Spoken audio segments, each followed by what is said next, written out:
Ladies and gentlemen, welcome to this edition of the Cameroon Town Hall for Healthcare Professionals. Once again, we are gathered here this Saturday. What an excellent way to spend our Saturday together with like-minded professionals from Cameroon origin who are spread across different parts of the world.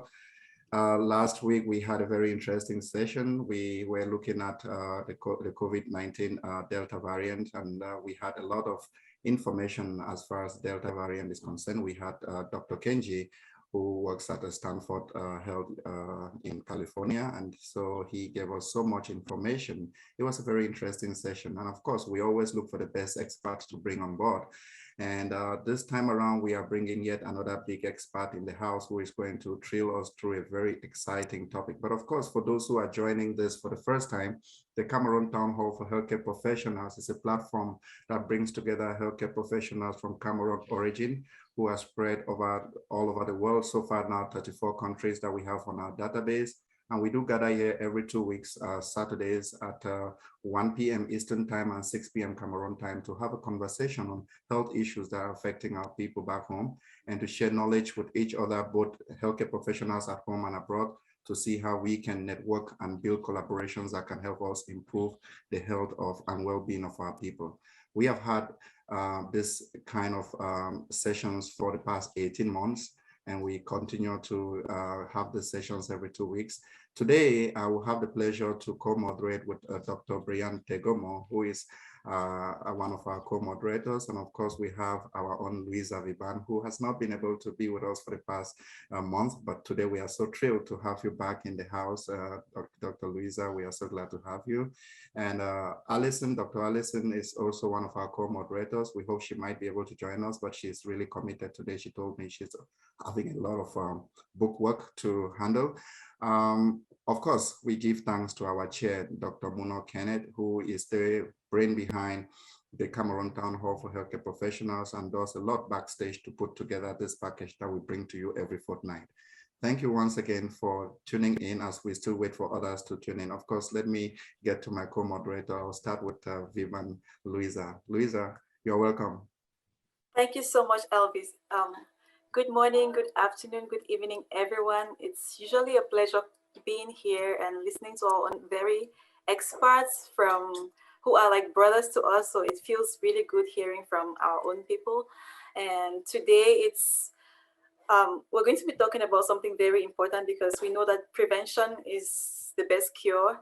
And today we're going to be hearing about screening and how to look for colorectal cancer. So I'm very happy and look forward to hearing from the best of the best talk to us about this topic. Thank you so much. And it's a pleasure being here again, once again. Thank you. Really the best of the best. We always bring trusted authorities to handle very important topics like this. And of course, Brian, welcome. Yeah, thanks, Elvis. I wasn't able to join last week. Really great to be back in the town hall, and welcome to everybody who have joined us on board. Really thrilled, looking forward to this discussion. Just want to express how really grateful we are to have Dr. Ivan Zita. Really pleased. Thank you so much for making time to be with us today. So really appreciate it. Looking forward to an excellent discussion. Yeah, thank you so much, Dr. Brian, and we are so glad to have you. We were supposed to have Dr. Christelle, but she left Germany yesterday. I'm sure she should be arriving Cameroon today, and so she might not be able to join us because of her tight program. So we do hope that she's going to follow up with us in the subsequent edition. And of course, let me pass the microphone to our chair to say hello to the town hall. Elvis and all the moderators, I just want to thank you guys for your commitment, and I want to thank Dr. Ivan Zita for accepting to come to talk to us about this very important topic that it's going to actually help all the physicians who are back home, all the healthcare workers who are back home, to look into this important screening method which we can use in order to prevent a lot of mortality and death back home. Cancer is usually a topic we don't think we actually are dealing with situations like this, but if you don't look for something, you can never find it. So I'm truly honored, grateful, and he's like a big brother to me. And I'm here because partially and totally because of him. So he actually directed me when I came into this country. So I'm pleased and I'm happy. And we're happy that elder brothers like this are coming into the platform in order to help us get better information, better knowledge, and help our people back home in a way which we've never done before. So thank you very much for being part of us and for coming and for being part of the community that's going to cause change. Thank you. Thank you, Dr. Mono. It's really indeed a great pleasure to have Dr. Ivo in the house. I know his busy schedule. Just accepting to spend these hours with us is something that is so invaluable, and we really want to thank you. And of course, who is Dr. Ivo? If I want to spend time to tell you who he is, it would take half of his time. And he told me he can only spend 2 hours with us today, and which is really very precious for us. And we really thank you. So I will not spend much time to introduce him a lot, so he can spend more time to give us the information that we really want to have from him today. So Dr. Ivo, just in a summary, is currently an assistant professor in the Division of Gastroenterology, Hepatology, and Nutrition in the University of Michigan. Minnesota, sorry, in the University of Minnesota, right? But of course, he had his degree in medicine in Cameroon, so he's a homegrown. He had his bachelor's degree in the University of Yaoundé 1, had his medical degree in the University of Yaoundé 1, but did his residency at Wayne State University, Detroit in Michigan. And he had his MPhil again in epidemiology and biostatistics from the University of Cambridge in UK. So I can tell you that Dr. Ivo is also a very trusted researcher with more than 30 publications online, and he is really interested in issues concerning hepatitis, especially hepatitis C viral infection. He has very interesting publications on this, and non-alcoholic hepatitis, and all you can want to know about this very, very important topic. But today he will be talking to us about what to know about colorectal cancer screening. This is a very important issue. I'm sure as medical professionals, as friends, as colleagues and family members, you must have had at least somebody that you know that has died from colorectal cancer, or maybe even if it's not a friend, it's a friend of a friend.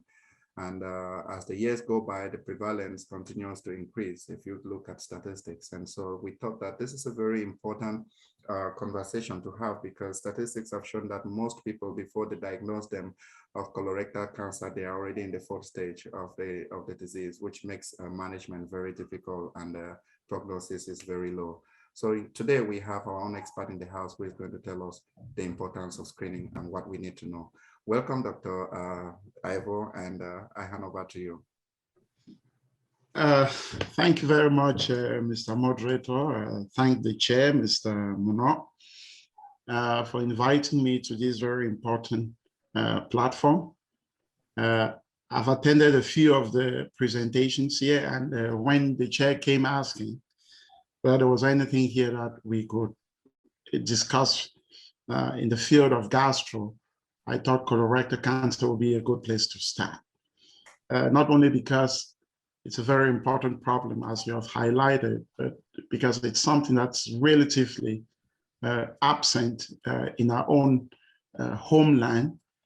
So I thought it would be a good idea for us to brainstorm, have a discussion, and see what we can do in order to adapt the available tools that we have for screening for colon cancer to our own context, given that we have a lot of, we're dealing with a lot of limited resources. So if you don't mind, I will just move on to share my screen here.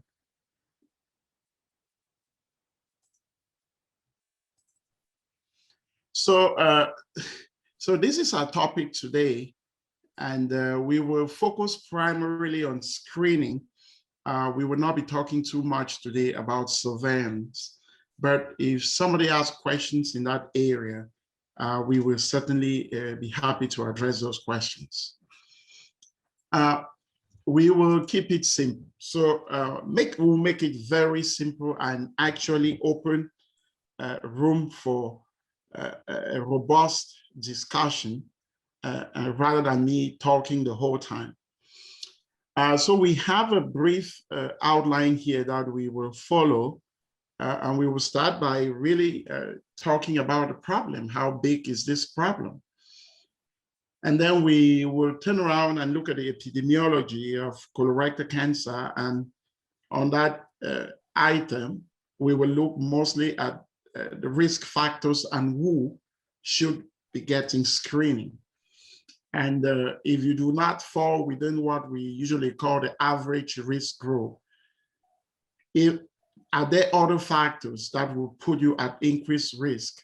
And as such, you should be getting screening, even sometimes earlier than the people who fall in the average risk. We will then turn our attention and talk about the available toolkit. The toolkit box that we have in terms of what are the options that you have for screening. After that, because we are all from Cameroon, we will turn and look at this particular problem in Black people. The reason being that there are significant racial differences in terms of colorectal cancer, morbidity and mortality, especially when it comes to our Black folks.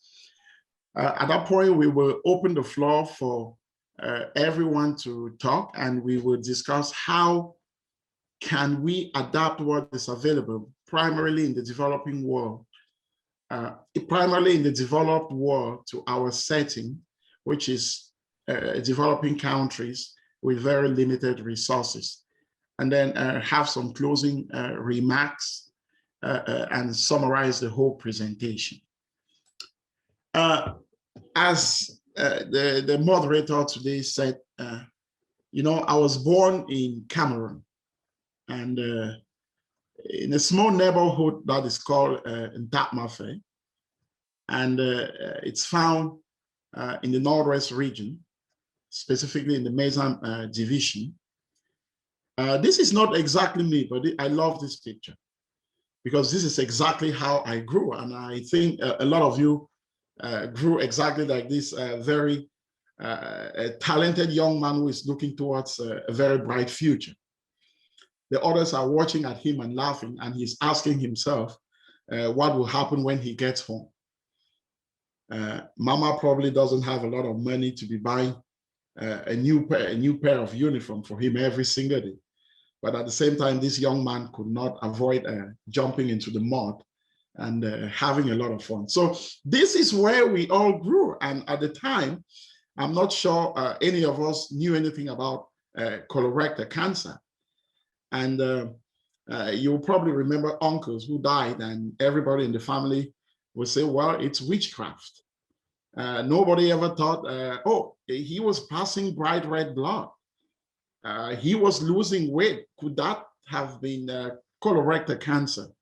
But we will run to all the medicine guys, the soothsayers, the fortune tellers to look for reasons. So it's very humbling when you look back to where we all came from and where we are today. I give a lot of credit to my parents who were able to stay the course. And today I'm able to sit here in front of you and address you on this topic. So again, thank you guys for coming, and I hope we will have a very interesting discussion. And with that, we will move on to the first item on our agenda, which is, how big is this problem? And as you look at this image on the screen here, I am wondering if anybody can tell me how this gentleman, how big a problem is this gentleman in? How can he escape from where he is? I'm sure all of you, just like myself, I've been asking this question for the past so many years, but I don't have an answer. But let's come back to colorectal cancer. So colorectal cancer is a very important public health problem. It is true that there is a lot of sparsity in terms of data when it comes to developing countries. But if we look at data that's available in the developed world, it is clear that colorectal cancer is the third leading cause of cancer deaths among men and women combined. I mean, if you're talking about the third cause, leading cause of cancer death, that's a significant problem. People are going to ask the question, well, yes, it's a significant problem, but is it significant enough in our environment, in our homeland where we come from? I'm sure you know that we are going through an epidemiological transition where we are seeing a lot of folks who used to die quite early in developing countries live a lot more longer now. And with that transition, we're seeing a lot of the diseases that used to be more prevalent in developed worlds in our developing countries. So in as much as this problem is not documented and we do not have data, especially in Cameroon where everything seems to be missing, it does not mean that this is not an important problem. So it is something that we all have to be aware of, and not only aware, but how do we take that awareness to our population, our health professionals back home? And I'm hopeful that by the end of the day, we can discuss different strategies that we can employ in our own setting to begin to make inroads into this major problem. We also know that colorectal cancer is mostly diagnosed in people between the ages of 65 and 75. But as I'm sure a lot of the physicians on here know that until this year, screening started at the age of 50, but among Blacks, it started at the age of 45. So that begs the question, why are Blacks starting at an age much younger than the other races?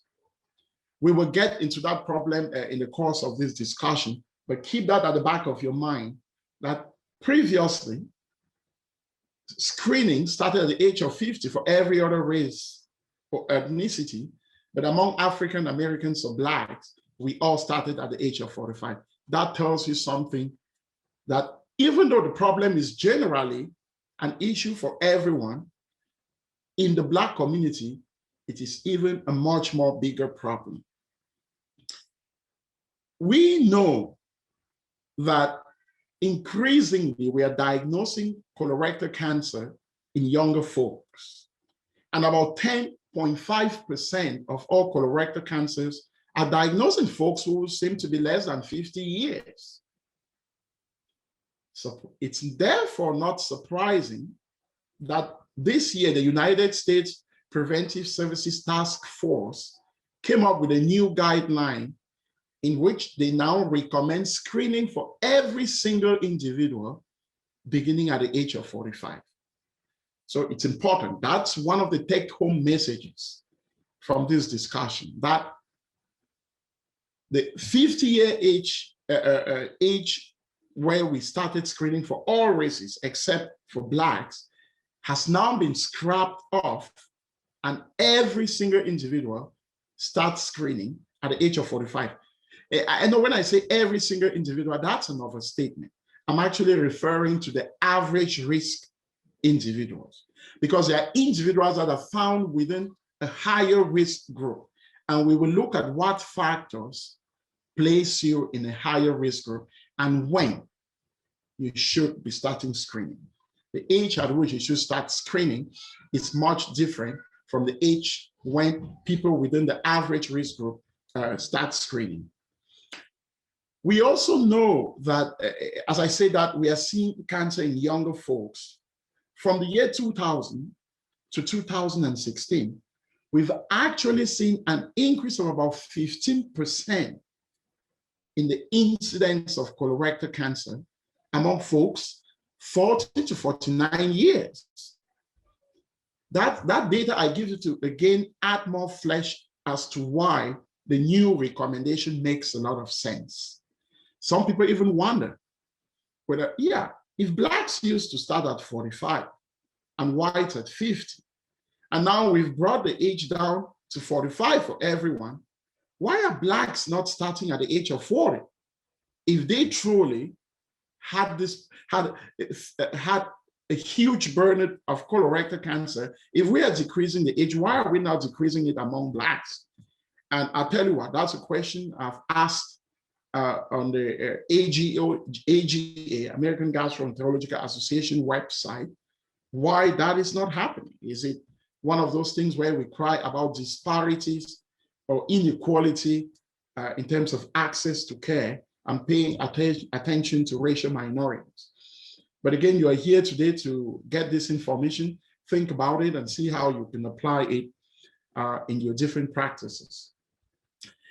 As we go along, I will say if you have questions, feel free to interrupt me and ask those questions. I don't want you to forget, okay? So this is a discussion. This is, you see, I don't have a lot of standard slides to burden you with. So if you have questions, please feel free to indicate so we can address your questions. And with that, you can tell that this gentleman on the tree, on this caption here, has no way out. We will have to come up with a strategy how he comes out of this situation. And that will probably be the strategy we discuss on screening in our homeland country, where there seems to be no solution, at least just yet. Any question?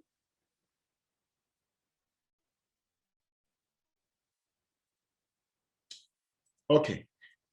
Now, so the question is, what is in our toolkit? What is in our box? And which of these available options is really correct? If you look at this image. Dr. Ivo. Yes, sir.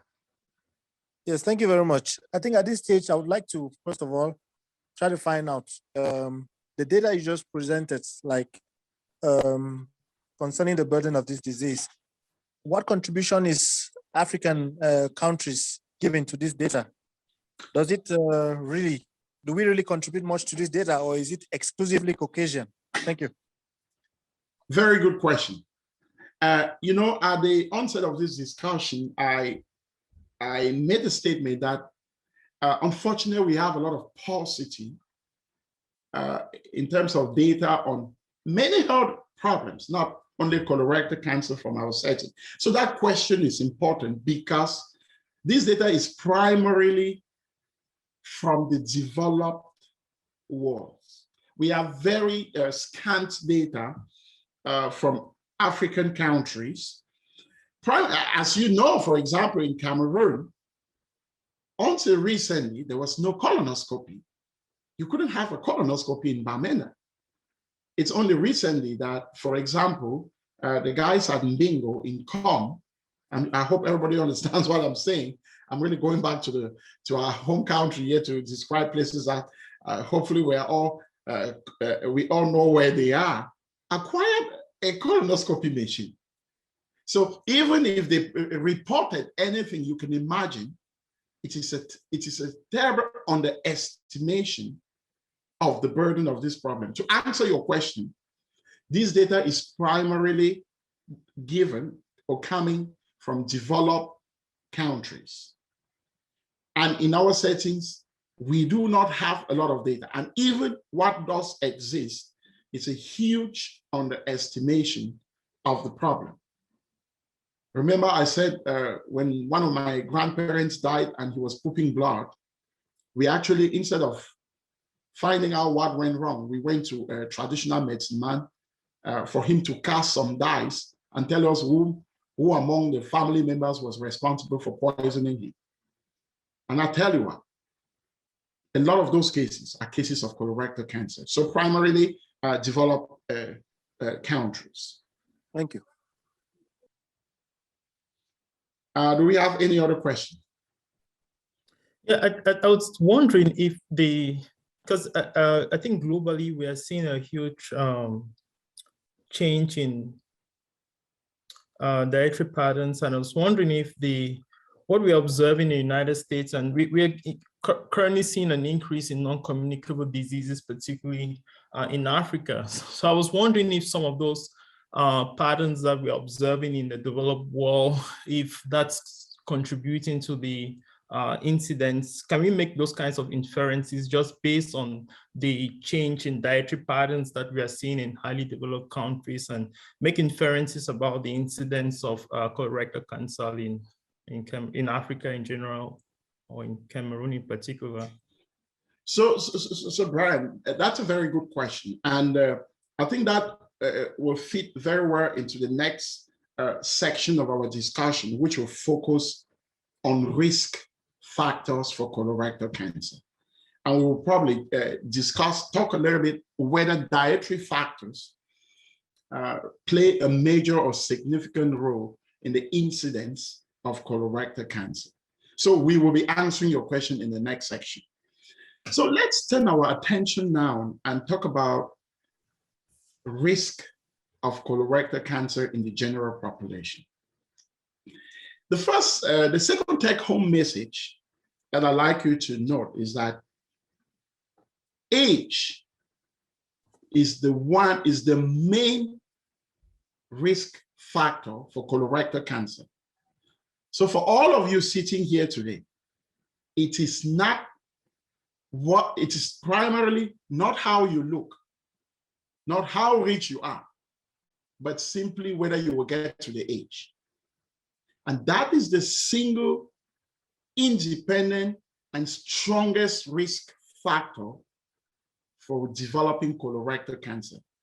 It is therefore no surprise that all guidelines are primarily based on age.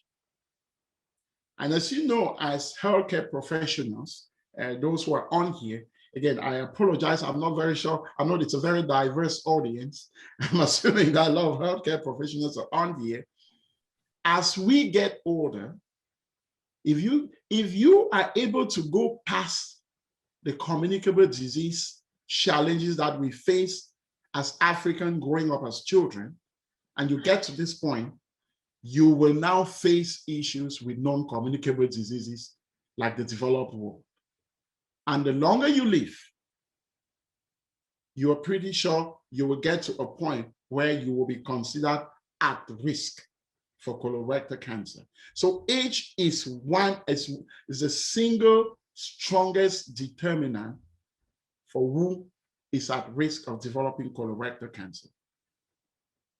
The second thing I want to raise here as risk is, are there any racial differences in the development of colorectal cancer? And the answer is yes.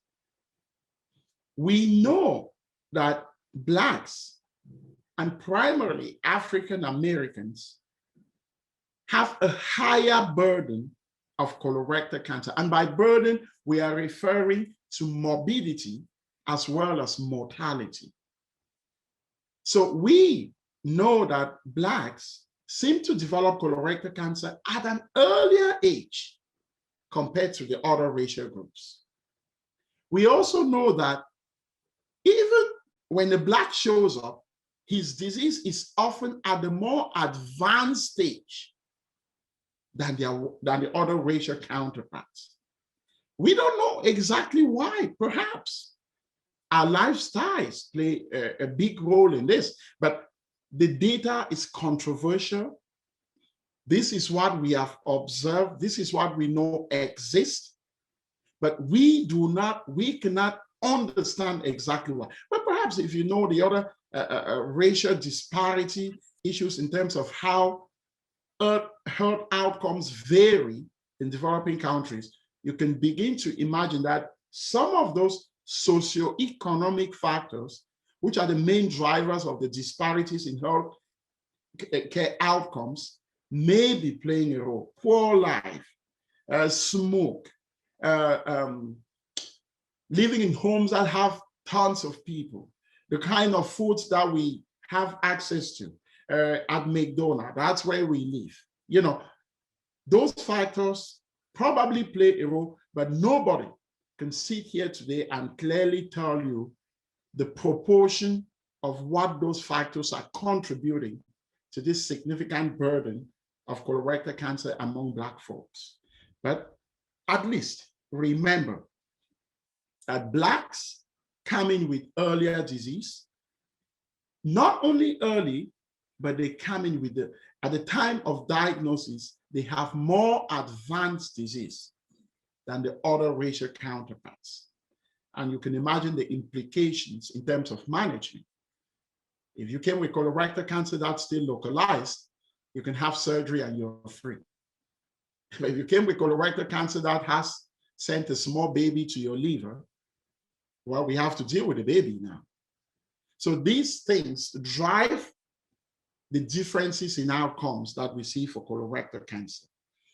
It is also important, family history is the next thing that I want to focus on. If you come from a family where colorectal cancer is present, you need to be talking to your provider whether are you at increased risk. We know that if you have a first-degree relative who has colorectal cancer, your risk immediately is higher than any other person in the general population. It doesn't matter whether they have a genetic predisposition like the syndrome that we all know, Lynch syndrome, familial adenomatosis polyposis syndrome. Whether your family has this or not, so far as you have a first-degree relative who has colorectal cancer, you are no longer considered to just be average risk. You actually fall in a higher risk group. And by first-degree relative, I am referring to mom, dad, brother, sister, or your child. I am not talking about your cousin. I'm not talking about your grandmother. I'm not talking about your girlfriend. I'm not talking about your wife. But those that have a blood tie to you and just around that circle that I just enlisted for you. That's what we consider significant family risk. Of course, if you have multiple first-degree relatives, your risk is even higher. And that will really raise questions about the genetic syndromes that we know are associated with colorectal cancer. And in some of those folks, screening will actually start at the age of about 20. And in FAP, or familial adenomatosis polyposis syndrome, around the ages of 13 and 15. Because if you have FAP, it's not a question whether you will have cancer or not. It's just a matter of when. And of course, you're going to lose your color. As we talk about family risk, it is not enough to only say there is cancer. Even if your family members have had polyps, I want you to ask them what kind of polyps they have. Because there are certain polyps which are treated just the same as if it was a cancer. I'm not sure whether listing them here will be helpful, but if you certainly have that information and you're discussing it with your physician, he should be aware that if you have a polyp, or if you have a first-degree relative who has a polyp that's 10 millimeters or more, that's considered an advanced polyp or a high-risk polyp. That will be considered, in quotes, as somebody who had colorectal cancer. And the same recommendations that we will give for cancer, if you have a first-degree relative that has had a polyp of that size or bigger, you will get the same treatment. The other, if you have had 10 polyps or more, or a family member has gone for screening and cumulatively, I'm not talking even on one session, cumulative has had more than 10 polyps, you will be treated, in quotes, almost like somebody. Your family members will be treated almost as if you have had colon cancer. So the number of polyps, the size of the polyps, and also when we look at the polyp under the microscope, there are certain features we look at. And again, I don't know if this is appropriate for this audience. But these are the kind of things that make us consider a polyp in the same category like a cancer. We talk of high-grade dysplasia, and we also talk of a certain pattern of the polyp called a tubulovilous polyp. These are polyps that are very aggressive and are treated in the same category like a cancer. Also very important is to get the age at which your family member was diagnosed with colon cancer. That is very important because you, as a relative, as a first-degree relative to anyone diagnosed with colon cancer, you need to start colon cancer screening 10 years earlier than the age at which that person was diagnosed. If that age, if the 10 years, so let me say this in a better way.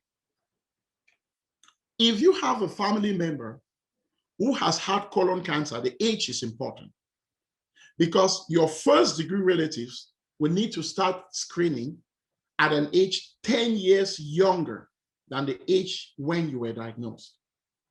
However, if that 10 years younger is more than the age of 40, you will start at 40.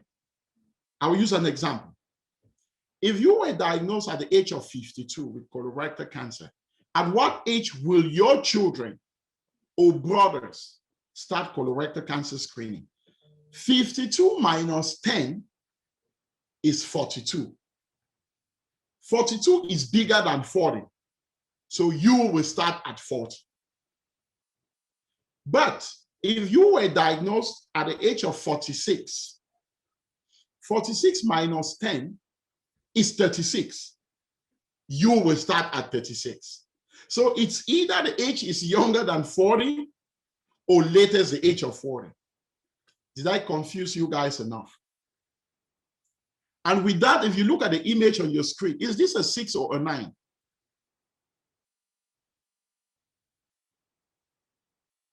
It depends on which side you are standing. And both of them are correct. So let's get back to our discussion. Are there any gender differences in colorectal cancer incidence? And the answer is yes. For some reason, men are have a higher incidence of colorectal cancer compared to women. Certainly hormonal factors, lifestyle factors play a role, but me sitting here today, I cannot tell you what exactly those factors are. These are all hypotheses trying to explain what we have observed. Now, there are certain comorbidities that have also been associated. Remember, I'm talking about associations. I'm not talking about causality. I'm not saying you have this, you will have this. No, I'm saying we have observed that in this group, there is a higher chance.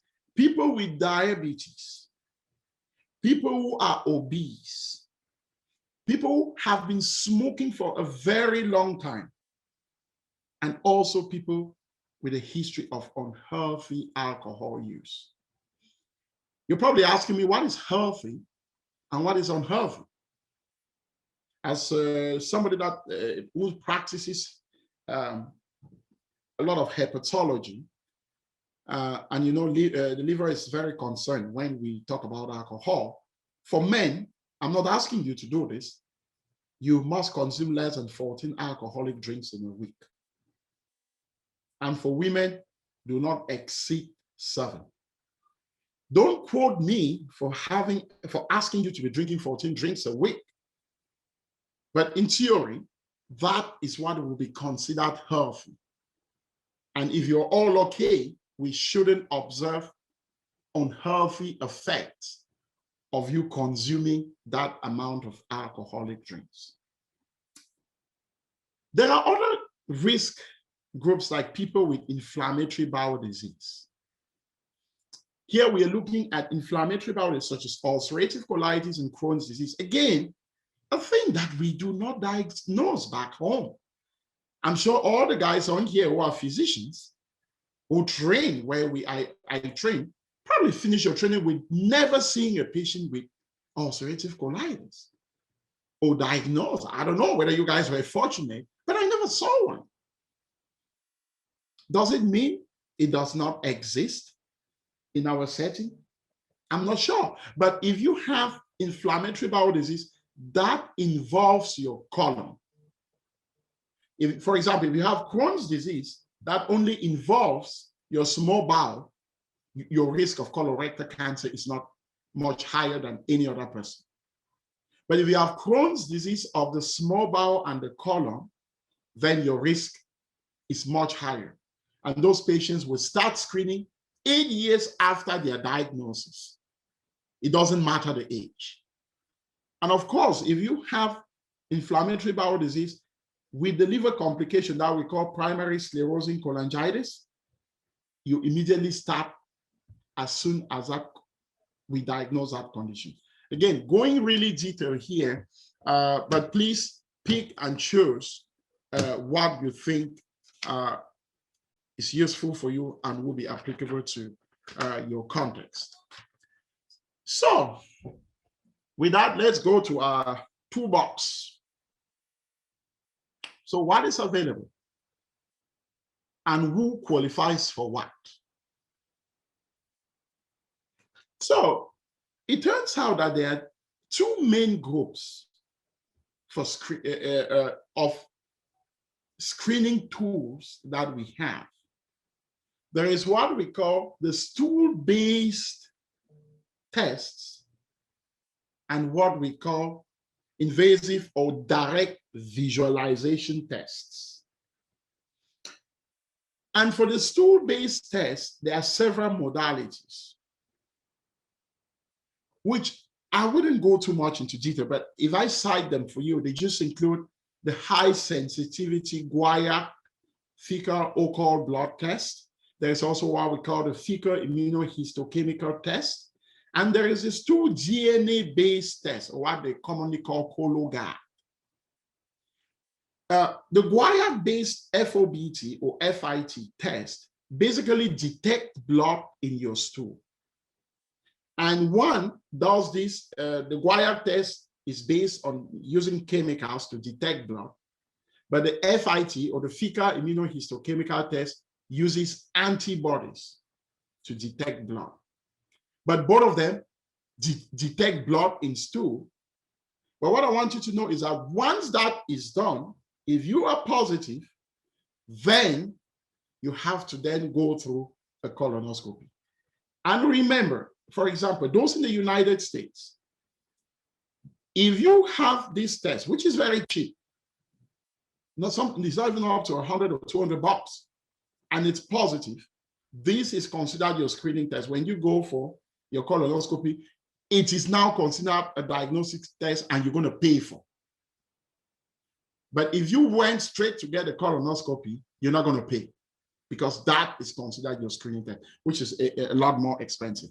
That's an aside for those living in the US. And then the other stool-based test is based on detecting DNA material that is usually shredded from polyps or cancer. The colorectal test is usually done every 3 years. That's the DNA-based test. And the blood-based, the blood test we only detect the blood are done annually. So among the stool-based tests, the guaiac fecal occult blood test is done every year. The FIT test or the fecal immunohistochemical test is done annually. But the DNA-based test is done every 3 years. I hope you got that right. Very important is that these tests, I would say, are not as good. I don't want to, we can talk about specificity and sensitivity, but they are not as good as the direct visualization test. They miss stuff. And at the same time, they have a low specificity, meaning when they say they're negative, it doesn't mean you don't have the problem. And they have a high sensitivity, But what that also means is a lot of those people turn out not to have anything. So it is very important to have that at the back of your mind. So me, as a gastroenterologist, talking to folks who have access to all the screening tools, I advise you, just like I would tell my father, my mother, my wife, my child, go get the colon if you can get it. And then the direct visualization test, the first one is a colonoscopy. Of course, you go through the bowel preparation, you clean out, we take a look, we go into your colon and run around it. It's a 6 feet long tube that we go around looking for these abnormal growths, which are called polyps. And if we see them, we usually take them out. Yesterday, I did about 15 of them. So please, it can be done. And if you are worried, you can find me and I will do it for you. And that test is usually done every 10 years. And every 10 years, if at your first colonoscopy, you did not have anything. If you have polyps, remember what I told you, the number, the kind of polyp, the size of the polyp will determine when you come back for your next colonoscopy. And that decision will be made by your doctor when he gets your results. If you have had polyps and you don't know when you're supposed to go back, please contact whoever did your colonoscopy. Or if you have the result and want to reach out to me, I will kindly let you know when you should be going back. The other tool is what we call the CT colonography.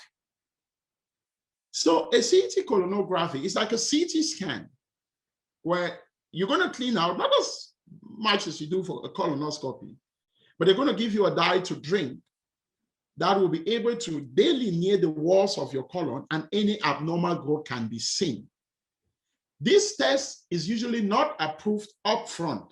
It's only approved if you fail a colonoscopy. For example, there are some people who've had multiple surgeries on their belly, their colons are very twisted, and I can spend a whole day and I will not get to the end. And if I insist, I may perf or cause a perforation.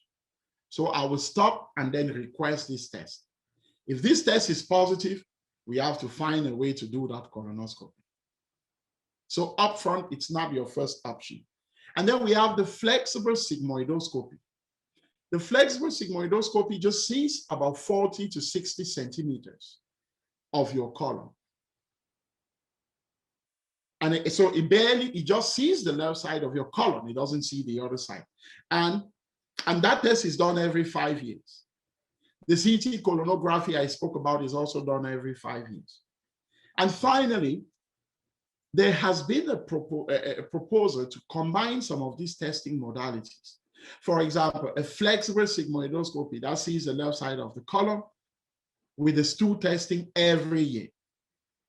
Or a different set of combination, which is something very interesting because I think it is the kind of idea that we need to develop for our home country. I can see the chairman is yawning. It sounds like I've probably been taking too long. But let's move a little bit faster now. So colorectal cancer in Blacks, we already addressed the issue that the burden is higher in us, much more higher. So as Black persons, we need to pay more attention. The reasons are complex, but as I stated, probably primarily driven by socioeconomic factors, which include things like inequalities in access to care and utilization of the resources of the healthcare sector. Somebody may be asking, why do we have to screen for colon cancer? The reason is because if we catch it early, there are a lot of things we can do. Number one, it takes a polyp about 10 years to develop into a cancer. That's a long time. And if we catch that polyp anytime along that journey, we have an opportunity to take it out before it becomes a cancer. And once it's taken out, if it's taken out in its entirety, you don't need to worry. You are free. But if you come in with a cancer, Well, it's no longer taking out a polyp endoscopic, it's going to take surgery. And you know the complications you can probably have. The risk associated with screening are very low. And I'll tell you what, screening will not be recommended if the risk outweigh the advantages. I know people ask me the question, they don't want to do it. You have to find every way to convince them. Like we're finding ways to convince people to get the vaccine. But that's our job. We have to keep going. We will not talk about surveillance today. We will leave it at screening. But let's talk about, when do you stop screening? We've talked a lot about when you start, but when should you stop? The guidelines say between the ages of 75 and 85, the decision to screen is individualistic.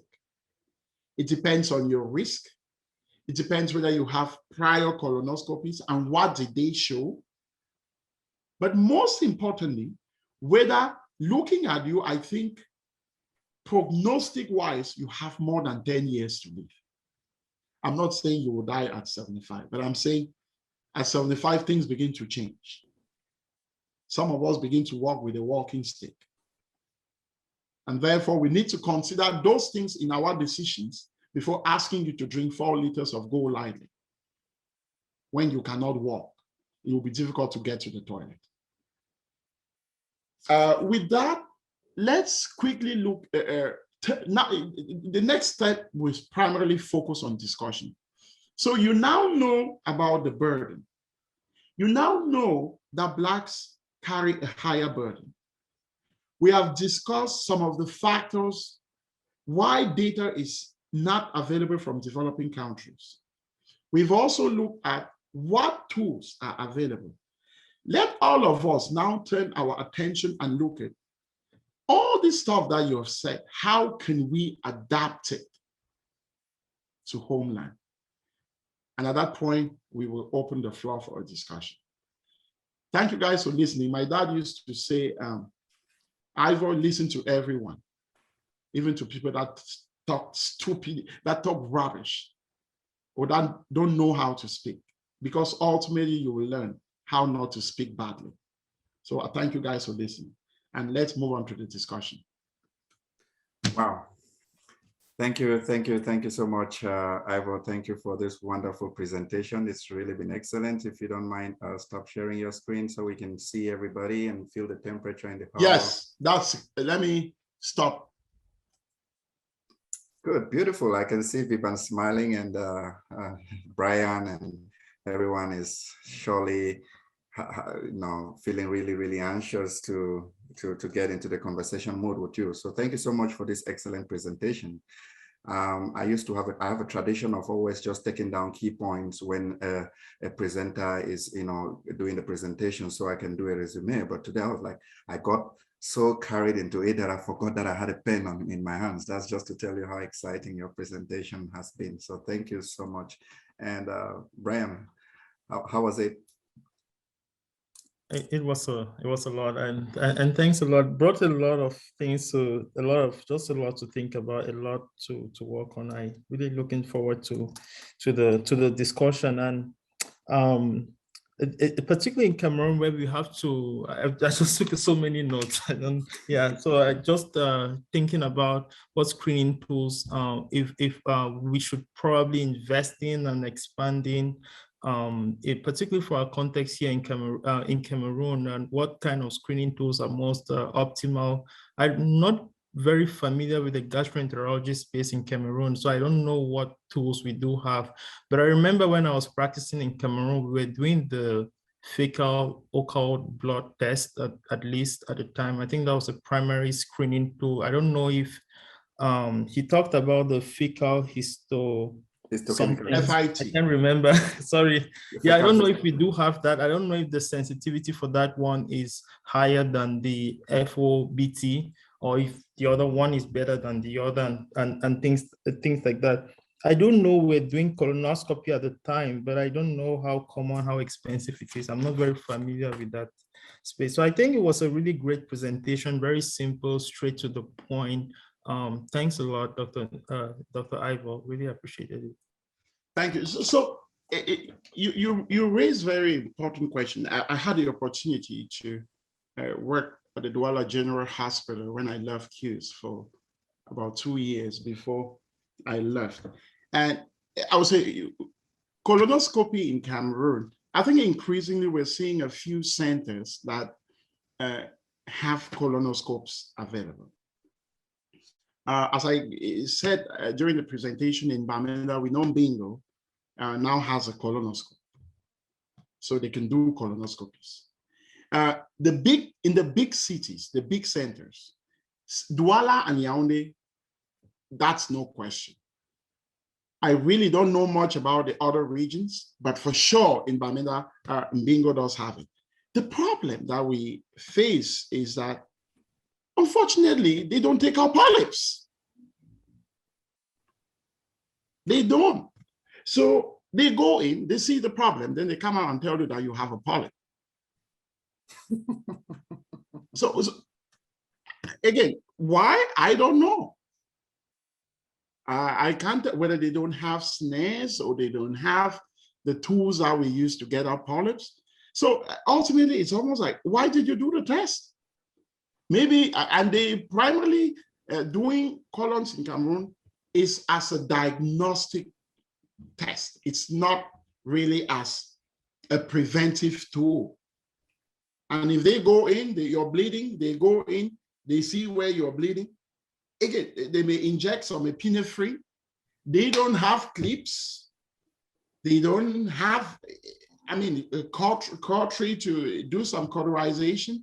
So it's a huge challenge. And I'm not sure how we go about. I think it starts with awareness, raising the question, making sure people are aware. Once people are aware and consider this an important problem, important enough, people can then begin to harness resources to see how they can address the problem. But they have to identify it as a problem. Do not ask me whether is this a bigger problem than people having food to eat. Of course, food is always a priority. But if we also if people can understand that this is important, then they will find a way to deal with it. Now, the fecal occult blood test that you spoke about, it's usually done back home when people come in and they say they have anemia. In fact, when I teach my fellows and residents, I'll tell them that never you do an FOBT on my patient in acute care. It has no clinical relevance. Just sticking your finger into my anus to do a rectal exam will give you a positive test. So what is it used for? Just a small erosion in my stomach will give you a positive FOBT. What's its use? I actually had an adjective to that word. I said a high sensitivity guaiac fecal occult blood. So it's a bit different. But perhaps in our setting, where we don't have all these tools, we can encourage FOBT. So that if you are positive, we're going to have a lot of false positive tests, but certainly a lot of those that have cancer and have a positive test, we will see them. And if we see them, I hope somebody can do something. That's really interesting. And I always try to paint a scenario situation and try to see how we can handle this situation. Just take, for example, Dr. Ivor, that you are at the regional hospital in Bamenda and that you are practicing there. And that a certain businessman from Quen comes to you and said, I followed you on the Cameroon Town Hall and you really advise us screening is good. And I am 46 years old and I really want to screen. And that very day, for example, the only center that has a colonoscopy is in Bingo in Kumbu. And consider that maybe Amber has blocked in the road. Forget about I'm just trying to paint a situation to have options. What will be the most relevant test that you will decide to do at the regional hospital, considering that the regional hospital has access to guaiac fecal occult blood test and maybe the fecal histochemical test available, but they don't have colonoscopy? that will be the test I do. What would be the relevance of the result to you? The relevance would be that if it's positive, at least while if it's positive, there's a good chance that it may be a false positive. But in the absence of any other thing, wouldn't you want to turn out positive and then go and they tell you that there is nothing, than be negative or do nothing, and then tomorrow they say you have cancer in your brain? That is a very wise answer from a wise man like you. Now, another scenario question before Vivian comes in. I know Vivian is the next moderator that is going to try to ask another question before we hand it to the hall. I see hands up already. You are the Minister of Public Health in Cameroon, and you have concern for colorectal cancer incidents in Cameroon, and you have been given a budget for the Ministry of Public Health to plan for the year. How much percentage of your budget will you set aside for colorectal cancer screening? Yeah, good question. It's about priorities, isn't it? If you can't have nivoquine or chloroquine for malaria, which is killing every day, even before you get to the age of 20, will you dedicate a lot of resources to something that happens at 50? It's, my friend, it's a difficult situation. And I think we all put ourselves in that situation as a country. It would take me, I think it would take a long time for people who have the will and willing to work together to solve these problems. But for sure, if I have limited money, I tell you what, colorectal cancer will be not top of my list.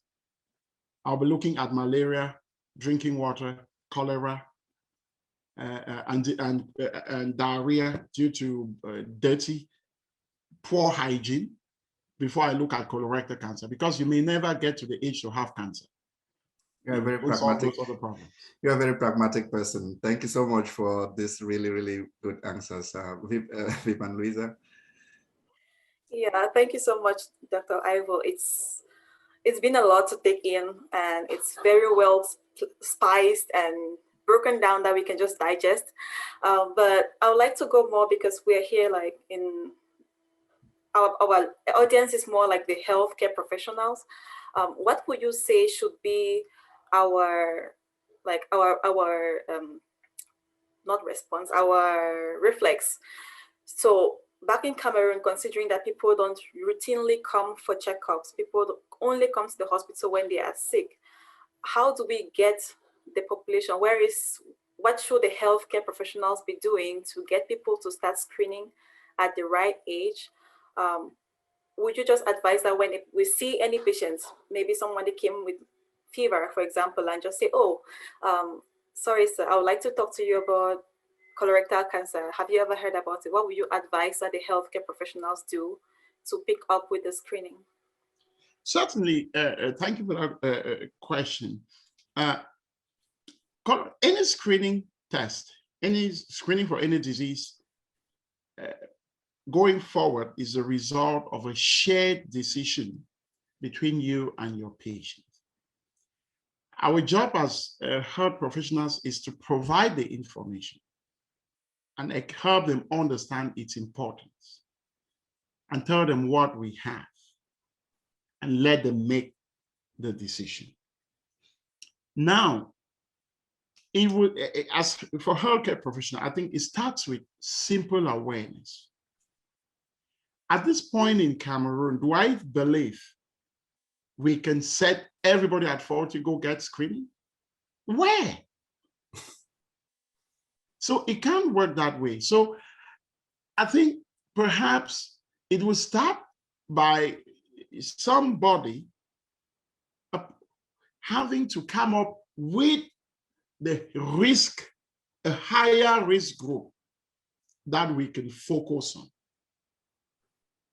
You get what I mean? What I'm saying is perhaps those patients that we know a family member has died from colon cancer, rather than simply say everybody from the age of 40, because we don't have the centers, maybe coming up with a policy that will look more at a higher risk profile given our limited resources.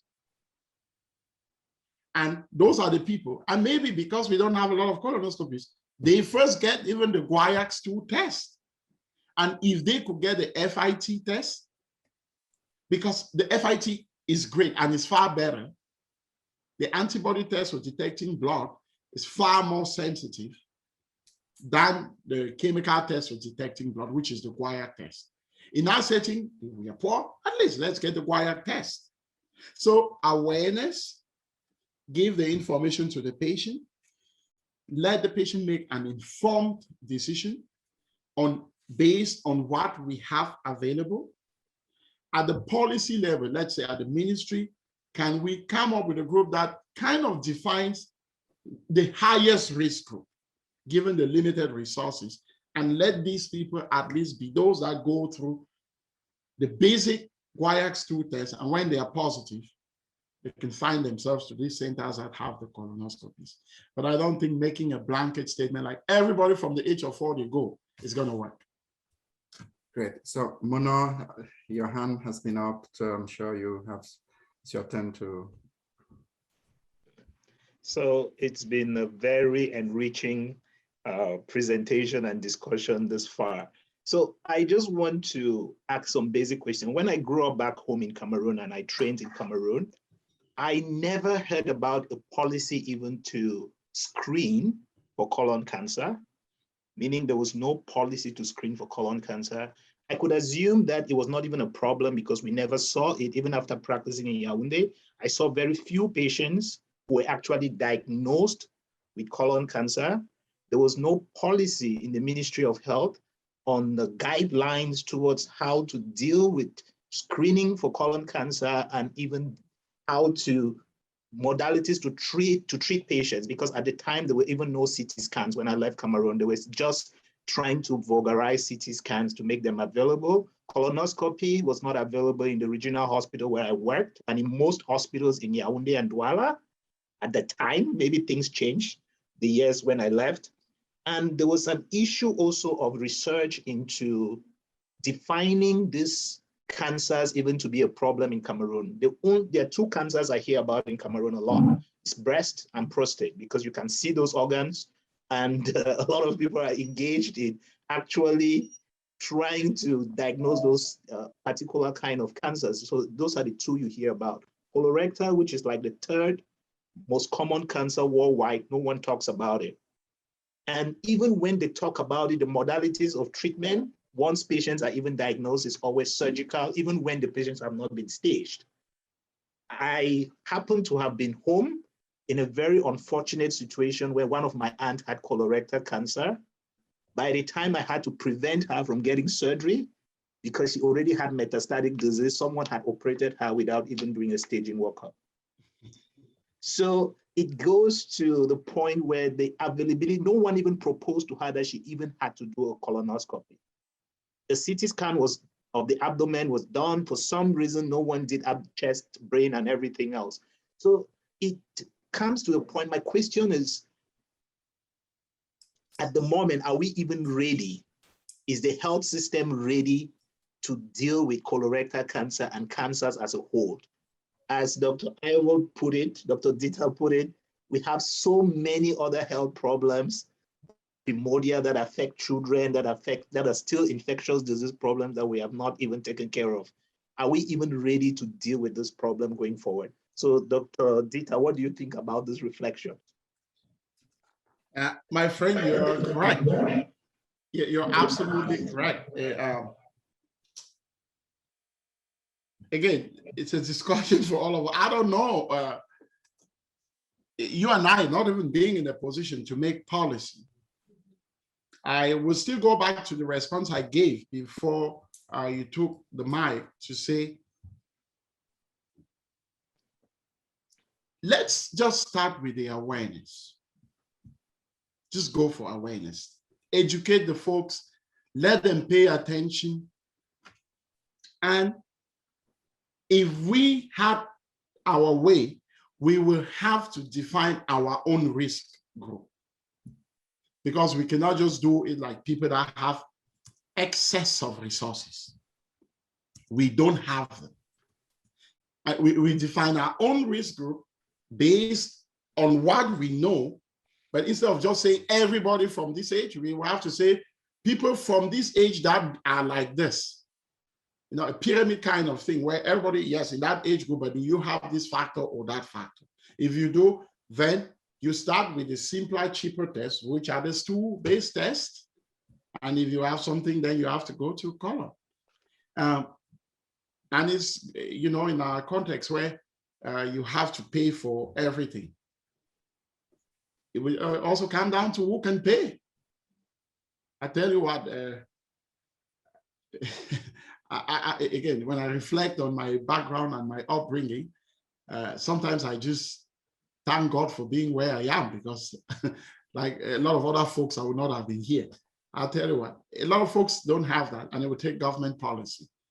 And with the shambolic thing that we see back home there, I don't know whether anybody's going to pay attention. So truly, is this the most pressing thing in a context of Cameroon? No, it's not. We have to be honest. But it doesn't mean we should not be aware of the problem, be thinking about it, and see what potential solutions we can bring. But in the immediate, there are more pressing issues. We talked about the epidemiological transition ladder. And I'm sure for those of you that did the public health, you know, in developing countries at the bottom, dealing with diseases of what am I going to eat tomorrow? Do I have drinking water? At the top, the folks are dealing with diseases where they have to decide, is it 1 spoon or 2 spoons of this? Is it the green or the yellow this? Is it 2 servings of this or that? When back home, somebody wakes up asking if he can have a cup of garlic, or whether he's going to have kernels or to crack and chew on that day. So it's completely different, and we can never take what is done here and try to copy it back home. But we should raise the awareness and high index of suspicion. If a patient shows up, has symptoms that we did not do clinical presentation because I thought everybody, at least that was a little bit to me, going to be too basic or taking too much time. Weight loss, having some blood in my stool, change in stool caliber, pencil stool. Those are the things that raise your suspicion. And if that, immediately at least do something. Yeah. Thank you. Thank you so much. I really particularly like when you say that we have a lot of things going on, and it's not like we should ignore this. We should just keep raising the awareness. Yeah. So Tim, I will hand over to you to ask your question or share your contribution.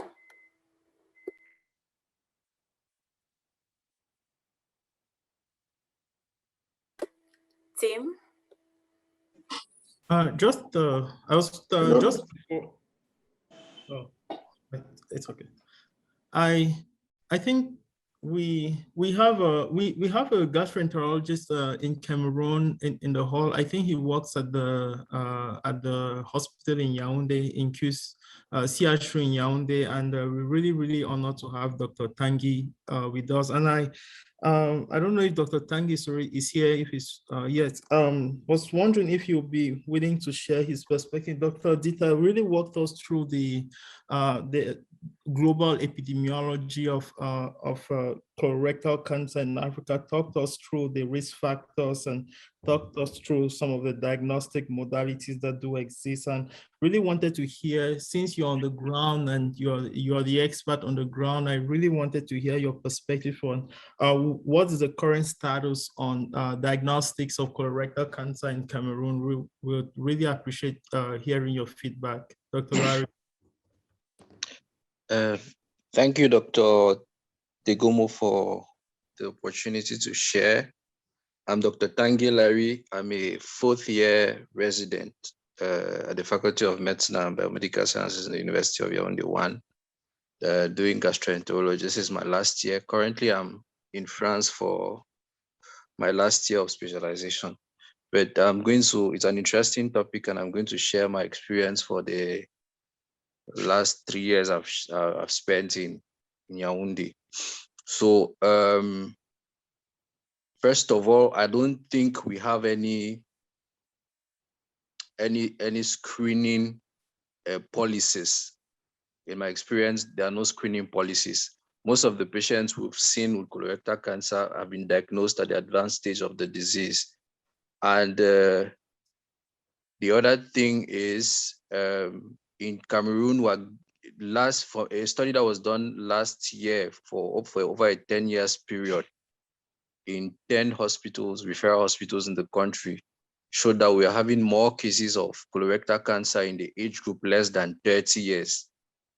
So maybe there's this maybe a genetic reason or HNPCCs in the families, and since we cannot screen early, we only find younger ones having colorectal cancer. So most of the patients I've seen are patients who presented with symptoms already suggestive of colorectal cancer. Either there was a sudden change in bowel habits, or they had rectorrhea or weight loss, and then they showed up in the hospital, and then a colonoscopy was done.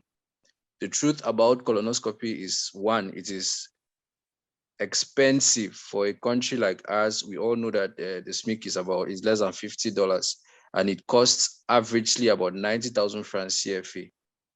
And it is available in Yaoundé. You have a few private clinics that have colonoscopy, San Medical Cathedral. A couple of them have come up in recent times. But as far as the public hospitals are concerned, just the general hospital in Yaoundé has a colonoscopy and a gastroscopy. The other hospitals, CHU, Hôpital Central, for a while now, they have not been practicing. And if you get to Douala, still the same. The only public hospital is Hôpital Général, and then there are a lot of private clinics around that have come up. And then that is it. In Bafoussam, I think there's one. In Bamenda is just in Bingo. In the north, there's one who does just upper GI endoscopies. So I think we have to raise awareness.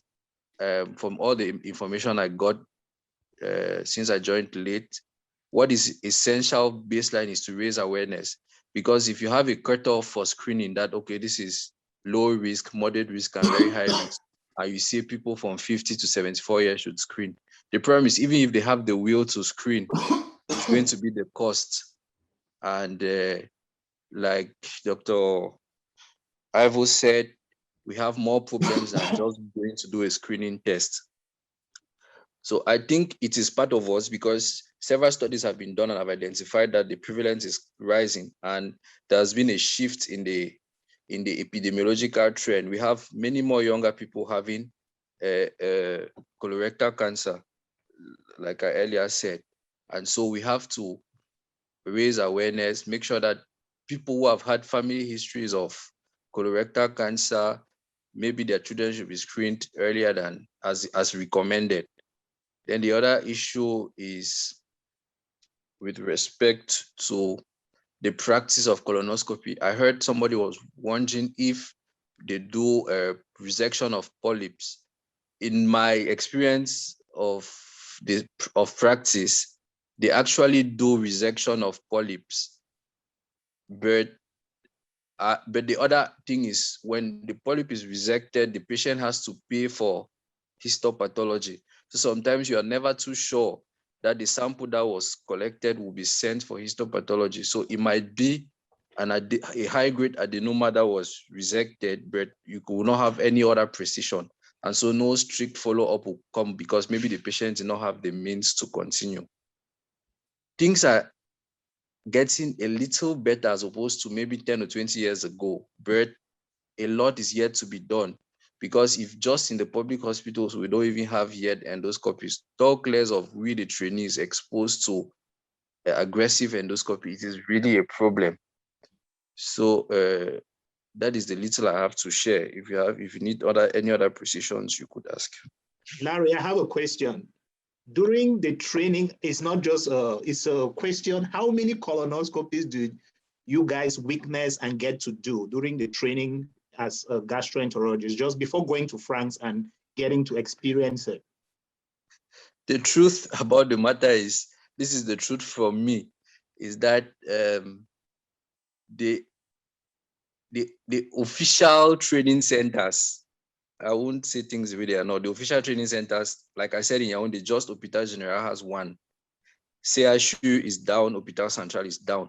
So you, most of the times, you don't get exposed to as many colonoscopies as you need to. Because first of all, if the centers that are officially authorized to train you don't have it, it's difficult.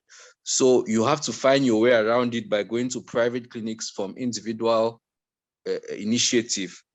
And then if you're lucky to be selected for your last year in France, that's where you show up and you try to perfect their skills, and which is still not enough. That is interesting. And thank you so much for being on the ground and for bringing your thoughts on this issue. And we have Dr. Ivo here. Yeah. If I could ask you a question before Ivo takes it away from me, if I could ask you a question like, what if you were to ask Ivo for help that would directly impact the practice of colon cancer screening in Cameroon, what will you ask from him apart from money?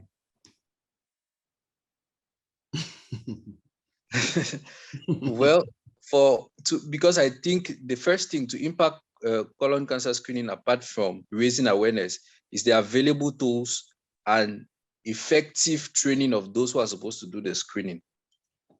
If you raise awareness and there are no colonoscopies, or very, very few people can afford, there's still a problem. And to me, I feel that a lot of investment has to be done. The government has to invest in training of their personnel, so that these people, when they leave school, they can, because it's a good thing to raise awareness, but what if behind you cannot do it, or you find yourself with a polyp 3 centimeters, you cannot resect it, you don't have what it takes to resect, you don't have it. I think that raising awareness is one thing. The other, for me, I feel that we have to be equipped. We need to be equipped. We have to think about assisting those who are being trained in Cameroon, because whatever it is, it's still our family members that will go up to them. Correct. And to be taken care of. Because even if you're out there, your uncle, your sister would see a doctor on spot. And if this guy is not well trained, if he's not exposed, if he doesn't have the skills it takes, he might just not do what he ought to have done. Or maybe because he did not have the chance to learn like those who were trained elsewhere. Great. I have over to you. Yeah, and Larry is right, man. When you go back home, say hi to Boga George. He's one of, you work with him, I suppose. Well, I know him. He's the GI doc at the CHU, and Njoya. They were all folks that we knew very well back home. It's nice to hear that polyps are being resected now. The time I spent in the General Hospital in Douala, which is where I got inspired to become a gastro, the current director, Dr. Luma, who's a gastroenterologist, actually trained out of the country, was the one that really held my hand into GI, and actually advised me that in 2 years, he never wanted to see me in Cameroon again. And here I am, I'm not in Cameroon just now. So I watched a lot of those. He actually did an endoscopy on me, and without sedation. That's where I had my first experience. And at the time, we didn't resect polyps. So it's good to hear that that is happening now. You raised a lot of important issues, which, as you can rightly tell, they are beyond perhaps what a group like this group can address. Things like the training. I don't know, perhaps I'm being short-sighted here, but I don't know how we as a group can really help in that perspective. I know you said if you raise awareness when the training is not there, the tools are not there, how much do we really gain? I mean, like in everything in life, knowledge is wealth. It's better to know what I want than not to know what I really need or what I want. I mean, a want is never a need, but a want can become a need if the resources are there. So I think it's still very important that we make sure everybody is aware. If they are aware and they can go forward with doing the test, at least let the few that can do it until when perhaps the government can bring a more broader policy where the less fortunate will be able to come in. But certainly knowledge is power, and we must start somewhere. I'm glad to see that you're in the field. I hope we can connect after this. And if there's anything we can do to help, we will be happy to. Yes. But I must say, I've had Dr. Mo, whom you know, who is the new director of Hopital Général Pediatry, try to get help, and there was some friction with that. But we'll see how we can help. Okay. Thanks so much, Larry, for sharing your experiences with us. And thank you, Dr. Ivo, for creating this connection with Larry. This is one of the reasons why we have the town hall, is to network and to be of help to our fellow colleagues back home and wherever we find ourselves. So Dr. Wingo, you are also on ground. I wonder if you have a question or you wanted to contribute and say how things are going back on your side. Dr. Wingo? Yes, thank you, Lisa. It's quite an interesting conversation that we're having this evening over a topic that is very neglected. Of course, it concerns advanced age people, and definitely in the country, it's not too much of a priority to the government. And therefore, we have just a national program for the control of cancers. Cancers in a whole. It's not a particular cancer that is supposed to take care of, but it's all cancers. And therefore, colorectal cancers simply drown themselves inside and give way for the other cancers. But notwithstanding, we have to really, like Dr. Avo is saying, get our medics to be very aware of the importance of making our patients to see the need to be screened. Now, what is very confusing in our setting today is ulcers, gastric, duodenal ulcers that do bleed. And definitely many people take occult test blood and have the tendency for most medics to say it's probably an ulcer that is bleeding. I would like to find out from Dr. Ivo, how can we try to draw the line between a bleeding ulcer and a positive test for colorectal cancer? That's something I would like him to run us through some ideas about that, because everybody knows gastric in our community. And sometimes our doctors themselves may not be able to say, in this case, is it just a bleeding ulcer or is it a positive occult blood for a possible colorectal cancer? Thank you. Is it the same Wingo that I know? Yes, it's the same. Okay. How are you, my friend? I'm doing well. I'm doing well. Good to talk to you again. So he raises an important issue, which I think we kind of touched on during the presentation, which is about how good are the blood-based test for colon cancer screening. Let me not say blood, the stool-based tests which detect blood in stool for colorectal cancer screening. From a clinical standpoint, if a patient showed up and I was suspecting an upper GI bleed, I wouldn't be doing a wire test. Because remember, screening is usually done on asymptomatic people.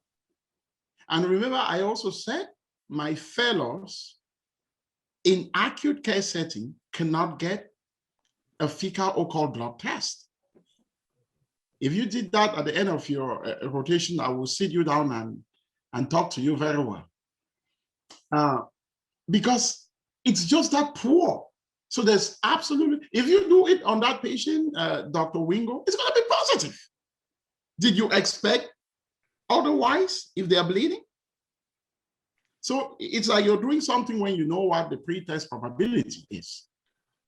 So in that context, I will not even be saying that you should do a fecal occult blood test. If you're doing it for the purpose of screening, you should be doing it in an asymptomatic patient who shows up for routine healthcare checkup, and then you do that. But if they showed up to the hospital, epigastric pain, I'm vomiting blood, I have coffee ground MSs, you know, and I must tell you that as a GI doc, about 95 to 98% of ulcers, by the time you actually see the patient, have stopped bleeding.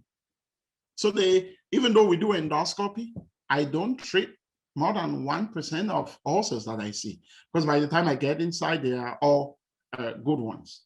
But an important question, very important. I remember in l'Hôpital Général, one very rich guy in Boya, actually, he was a big man, came there vomiting blood, and we couldn't even take a look. He was dead the next minute. For him, it was probably varices. On Wednesday, I gave a lecture to fellows, and I was talking about GI bleeding. And we know the number one reason for GI bleeding is peptic ulcer disease. And 80% of peptic ulcer disease is H. pylori or NSAIDs. And I tell you what, if you're an African, you got to get tested for H. pylori. It is one of the easiest and simplest things that you can do. Not only does it help you prevent you from developing an ulcer, but even the stomach cancer that is more common in Asian and African countries, you will help yourself by getting treated. I know we are diverting from the topic, but it's always an opportunity to share some basic things. When I talk to Cameroonians in the diaspora, there are not a lot of things. Get screened for H. pylori, get screened for hepatitis B. Huge. Dr. Evo, Yes, sir. I think my problem is that I think that category of patients who come to the hospital asymptomatic, you agree with me, we don't find most of them in the hospital.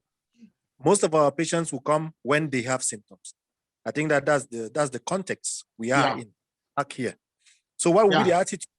That's the question. I want you to contextualize the answer. I know in the US, many people come to the hospital for checkups. Yeah, it's not really here.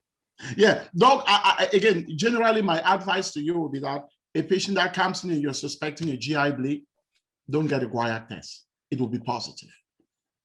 Yeah. And when it's positive, what can you make of it? You will not be able to interpret the results. So usually in acute care setting, a lot of occult blood tests are positive for many reasons. Just simple stress will cause you to shed blood cells in your colon. And that will cause some small amount of blood to be present. And that test will be positive. So it's so non-specific that I know in a limited place like ours, can you do that? Because the next question I will ask you, let's say you suspected the bleeding ulcer and that test is positive. What do? What does it change in the management that you have in place? Well, probably we could now look at the risk profile. And if somebody who meets the criteria for risk, we could then proceed to do a colonoscopy. But my problem is that if the person doesn't meet the risk profile, should we just discard the test? Or are you saying that that particular test in our context may not really have a place? Because if somebody is 50 and has a GI bleed, I want you to be able to draw the line. That's my question. Okay. Well, so Doc, what I'll do is I will beg this forum that you and I will take this in the background. I'm glad that you are my very good friend. We'll take this up in the background and try to discuss and see how we can go about those unique situations.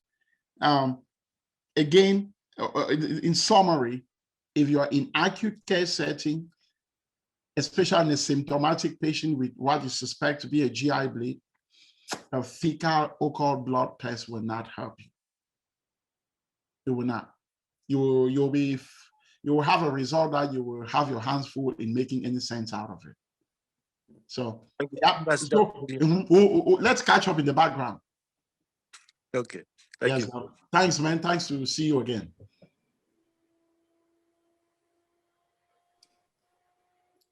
All right. Thank you so much, Dr. Wingo, for that contribution and for sparking up that discussion. We're going to call on Tim to ask his question. But before we do that, I just wanted to acknowledge that we have our very own Alison here. She is joining. Alison, do you want to say how the team comes? Hi, thanks, Lisa. Hi, everyone. It's been quite a while, and it's so good to see you all. And I've been following on the background. And thanks, Dr. Dita, for this amazing presentation. I'm actually taking down notes and just looking through the cancer database. So I might be sharing with you in a bit, but this is really enlightening. Thank you very much. Back to you, Louisa.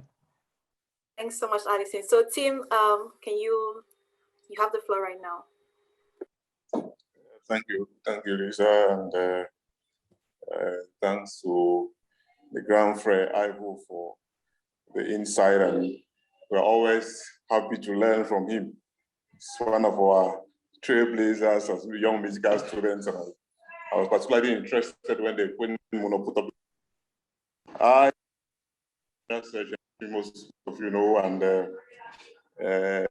Larry actually is one of my residents who did rotations in the general surgery unit. So we are the unit in the central hospital that receives most of the colorectal cases. Unfortunately, most of the cases come directly to the surgical unit, but they come with complications, either bleeding or bowel obstruction. So it's not by choice, but the patients are seen late, and most often the palliative part of it is mostly done by the surgeons. As Larry earlier highlighted, the particularity of our patients, contrary to what Wingo said, is we have younger patients. Our patients are mostly below 40. We have the minority who are above 45, 50, but we don't have many patients who are 60. So, like, just to give you a context, my youngest patient that I saw at end stage was 16. So it's quite, it raises a lot of questions to us on what's the epidemiology, what are the risk factors, are we having some genetic makeup that predisposes us to having more colorectal cancer. I'm not sure it's that rare. I think we don't have any epidemiology. I'll say it's like prostate cancer some 15 years ago. They thought that nobody had it in Cameroon. So we don't have a routine screening mechanism. We don't have lots of patients who are lost in the communities, and we don't really know what's the current epidemiology, what are the current risk factors for our patients. And for me, since the topic is screening, I think the first thing that I think I would like to pick up on is what Dr. Tita said. It's just raising awareness, first of all, amongst the communities about that all bleeding that you have is not hemorrhoids, but that's where the weakness is. Most people think that I have bleeding, I have hemorrhoids. So, and it's the context that has made it that way. Even the young general practitioners, as Mono said, we came out of med school not being very aware about what colorectal cancer is. I don't know, maybe it's the way we are being taught in the medical schools, or what just the general awareness that we have in the environment where we are trained. But most of us never knew what colorectal cancer was. So even as a GP, most patients who came with bleeding, the first thing you thought about was, he probably has hemorrhoids. If he has some pain, maybe he has upper GI bleeding, but those are the most common things that you'll find. And a lot of those patients are lost in that group of patients. So being a specialist doctor now, seeing young patients, every patient that I don't have bleeding hemorrhoids, I go for colonoscopy. I'm lucky to be in Yaoundé, and Saint La Cathedral has really been pushing and updating on GI endoscopy, and they are doing quite a lot of things to help us to meet some of these, screen some of these patients and diagnose some of the patients and with initial management. Now, the other thing is, I think the problem with the management is in our context where surgeons are always called upon earlier, because that's where it's cheaper. It's really cheaper to manage a patient who has an early diagnosed degenerating polyp by doing a resection a segmental reduction of the colon than going for long-term management and follow-up. Very often the patients won't follow, and they'll end up, you see them late stage and they will die. So our protocols cannot be protocols that are picked up from where that coming from where Dr. Ivo works, or from high-income countries. Doing like right colectomy in Cameroon, everything being equal, we are turning around 300,000. Just giving a patient one chemotherapy protocol, we are turning about 500,000. So the moment the patient gets to the stage where you have to give him chemo, or you have to do anything else, the patient can't meet up. If you have to screen the patient colonoscopy, just doing colonoscopy is 110,000 minimum. So the patients who have to be doing serial colonoscopies each year to follow up polyps, most often they won't follow. You lose them along the way, and they'll obviously come on the surgeon's table one day with already end-stage disease. So the patients we can pick up without advanced stage diseases or with generating polyps, surgical care often is what we advise. We don't send them to gastroenterologists, we don't send them for polypectomies, often we won't follow them up. I had the youngest patient I have done total colectomy was 11 years old, because we had an uncle who died. The father came, we diagnosed him, we called for the son and we saw it. He was 11, so we did the total colectomy for him and did the ileorectal anastomosis, and he's about 16 years now. So we want to go for that right top grade treatment that the patients will have. We don't have the possibility to go for that. We don't have any financing to go for that. So out-of-pocket payment is see what is used. I think the day we have universal health coverage where the government actually has to pay for these patients, the national protocol will change. They will be the ones developing policies and pushing for the patients to be taken care of, but it's quite expensive to manage these patients, and we lose a lot of young patients under very, very terrible conditions most of the time. So for screening, I have been like, I thought we'd still come up with some magic one today, because that has really been my big problem. And occult blood test has proven its limits. So it's really, really problematic for us to know how we manage our patients. So what I only advise, and this is what I had a discussion we used to have with Larry when he was there, is what is the message we give to young students, third, fourth year, who are going through rotations in our unit? That's where we have to pick them up, sow the seed of colorectal cancer. It's a differential diagnosis for all patients who are coming with rectal bleeding. Always search for it. Digital rectal exams, most doctors don't even know how to do it, for example. They don't know how to just look for your finger and maybe I can palpate something that's just low rectal cancer. And we miss a lot of patients that way. So just telling them that you have to do digital rectal exams, you have to take a proper history, you have to take a proper family history, you have to ask about risk comorbidity, risk factors, smoking, alcohol, diet habits, and all that. So I think that will go a long way to just make the doctors be more aware. The second recommendation, I think, from my experience, I will give is, there is this division between the gastroenterologist and the colorectal surgeon that we are. So when do we stop the management? Do we do real collaboration? Do we have multidisciplinary management of these patients? No, we don't often. So the patient may leave very late from the gastroenterologist because he is proposing treatment options that may not help the patient. We always have to take his financial context, you have to take his age and all the support structures that are around him. And sometimes the surgeon too may be going for surgery with the patient when there is another option from a gastroenterologist. So for me, that's the second stage, that the challenge of us doctors who are managing colorectal patients to actually work as a team to screening these patients and giving them optimal management. I think it will make people to know that, okay, if I have the disease and I come to the hospital, I'll be treated early. It will help a lot. And the last thing, I think it's just going for real media communication. Colorectal cancer is reality. We have it in our environment. Not all hemorrhoids not all rectal bleeding is hemorrhoids. Come to the hospital. So most people don't go and they know the hemorrhoids are managed by traditional doctors, but it may just be cancer. So get to the hospital. It may make more people to be aware and more people to come to the hospitals. And there are a lot of patients who come late stage who are actually patients who are viable enough financially, who can actually do colonoscopies.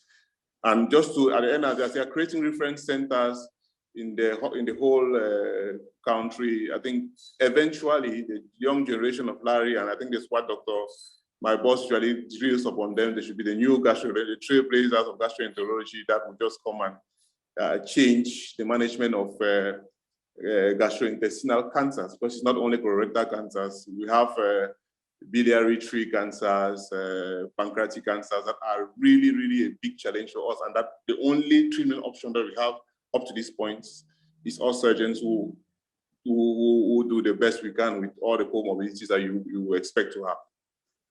Thank you. Hey, Tim, thank you for sharing your experience. You know, as I listen to you, it highlights the issue of not only absence of policy, but primarily resources. Sounds like that's it.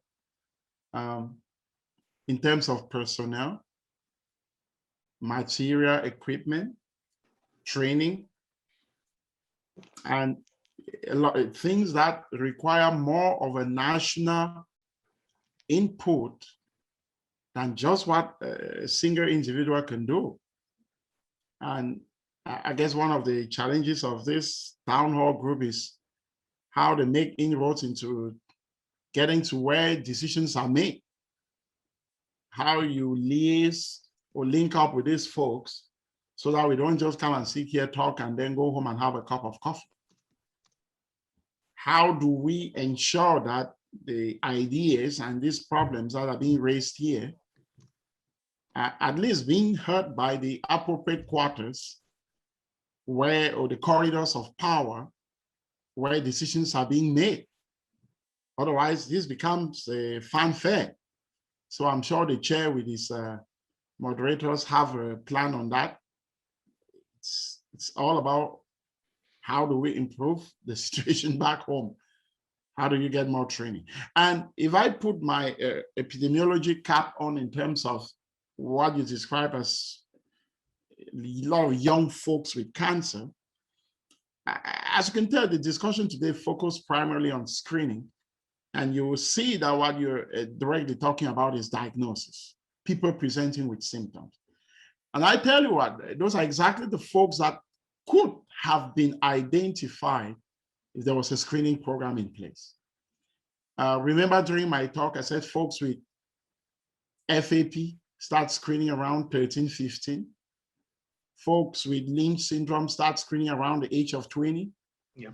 And perhaps those are just exactly the folks that if their family members, older folks had been screened, would have picked on them, but now they are coming in with disease because of lack of the screening program.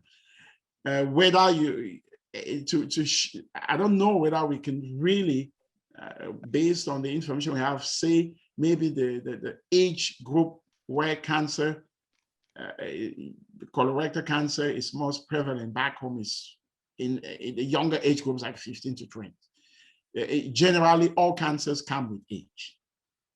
And unless there's some genetic issue or family history where we see such early cancers, I would think that those cancers you're seeing in the younger folks are folks that come from families which carry some high risk factor that unfortunately has not been identified.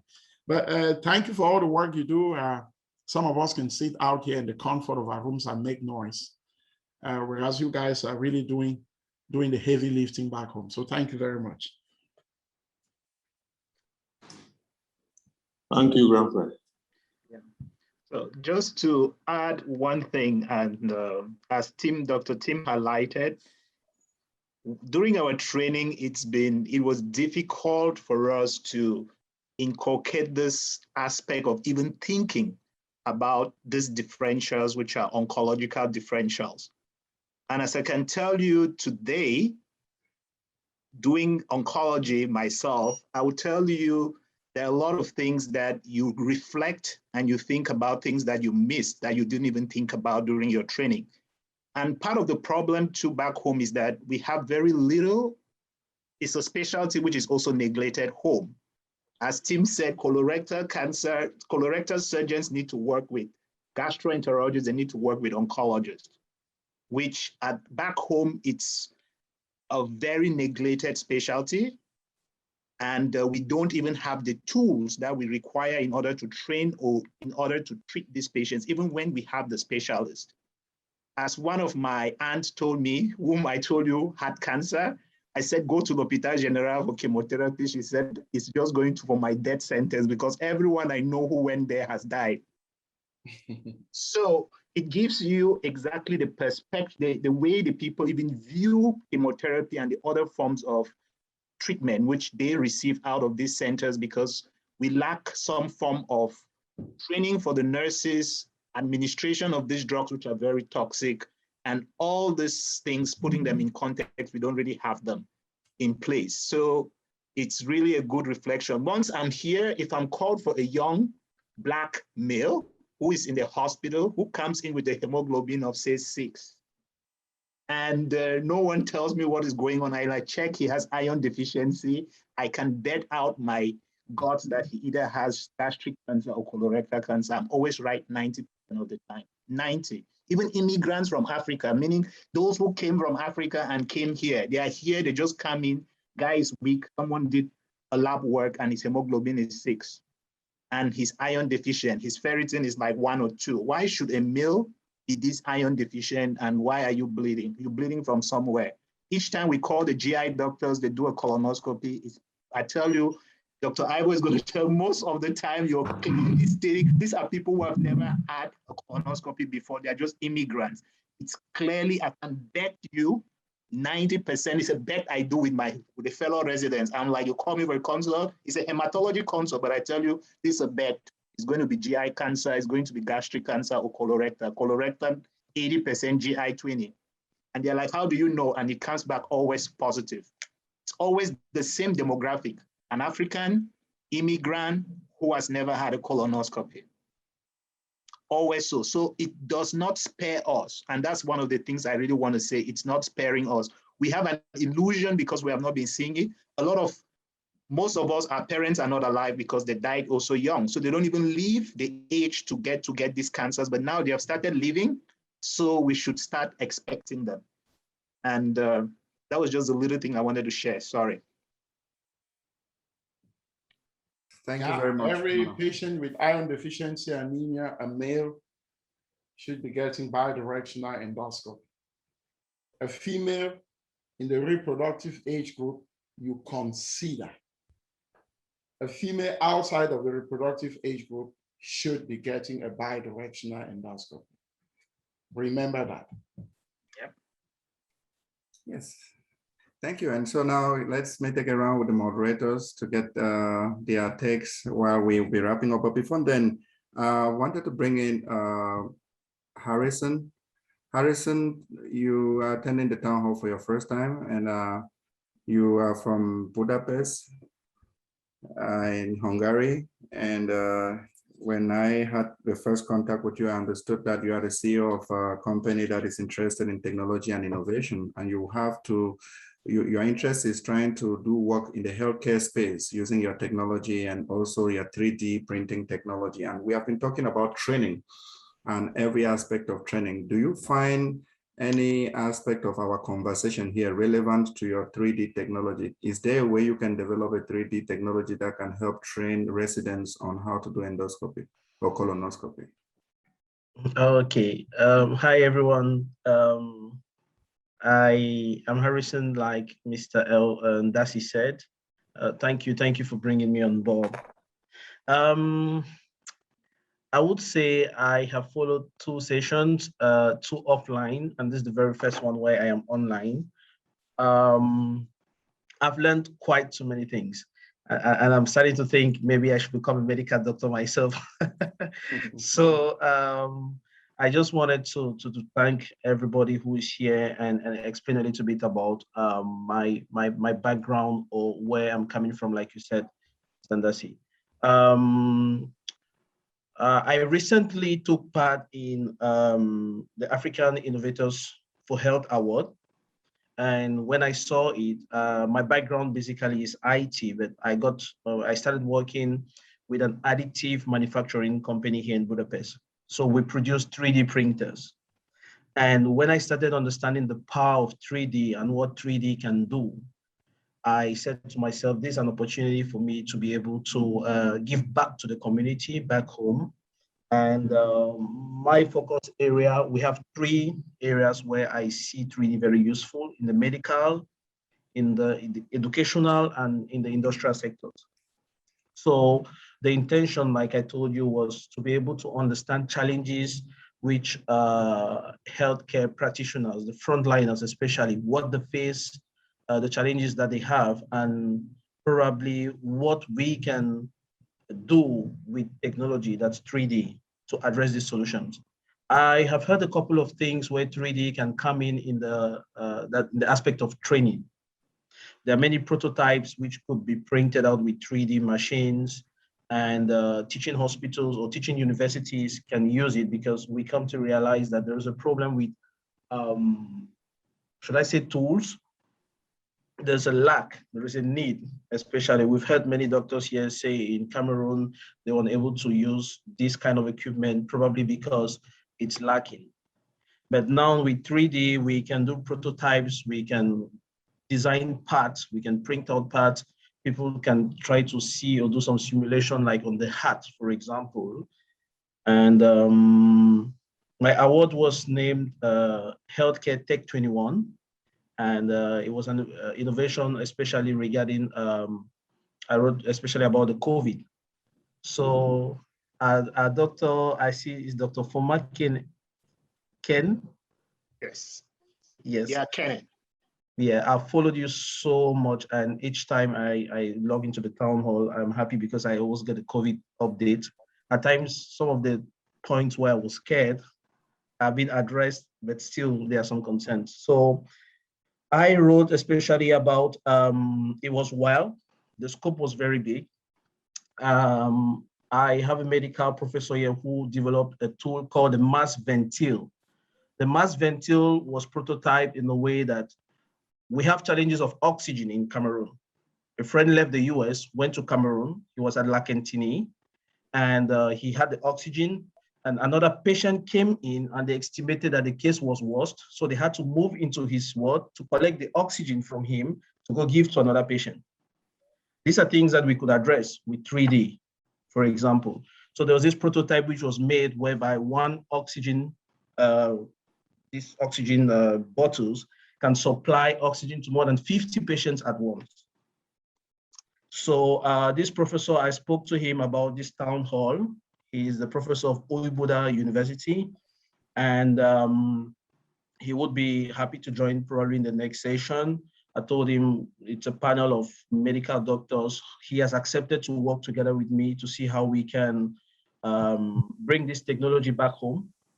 So I'll be more than happy if anybody would want to connect, if anybody has ideas that they think we can come in with 3D, because I spoke with many medical doctors in Cameroon as well, and some people did not even understand what 3D is about, to be honest. So these are things that we need to start with education, first making the medical sector, people to know what 3D is all about, how they can use it. And there are so many projects that I have that we can provide to these healthcare practitioners or the frontliners to be able to solve many issues. Thank you so much, Norbert. And I'm happy you were able to come to the town hall. And I hope that, Harrison, I hope that you're going to be able to come in for another special session to tell us a little bit more about your technology. And I hope that you can be able to contribute to enhanced training, because in most of our town hall, the issue of training has come up over and over on very basic issues, which I think your technology could be of help. Once more, you're welcome to the town hall. And Norbert, your hand has been up, and sorry for keeping you waiting for a long time. It's your turn.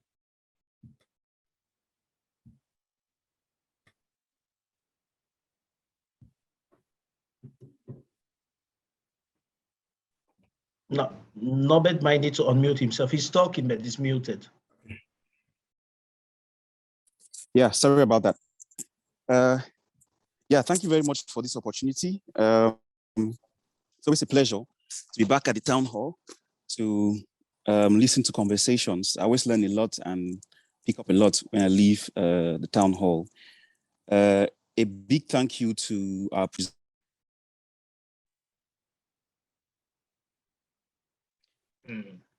You're muted again, Norbert, you're muted. Sorry, I'm working on my phone. It's behaving funny.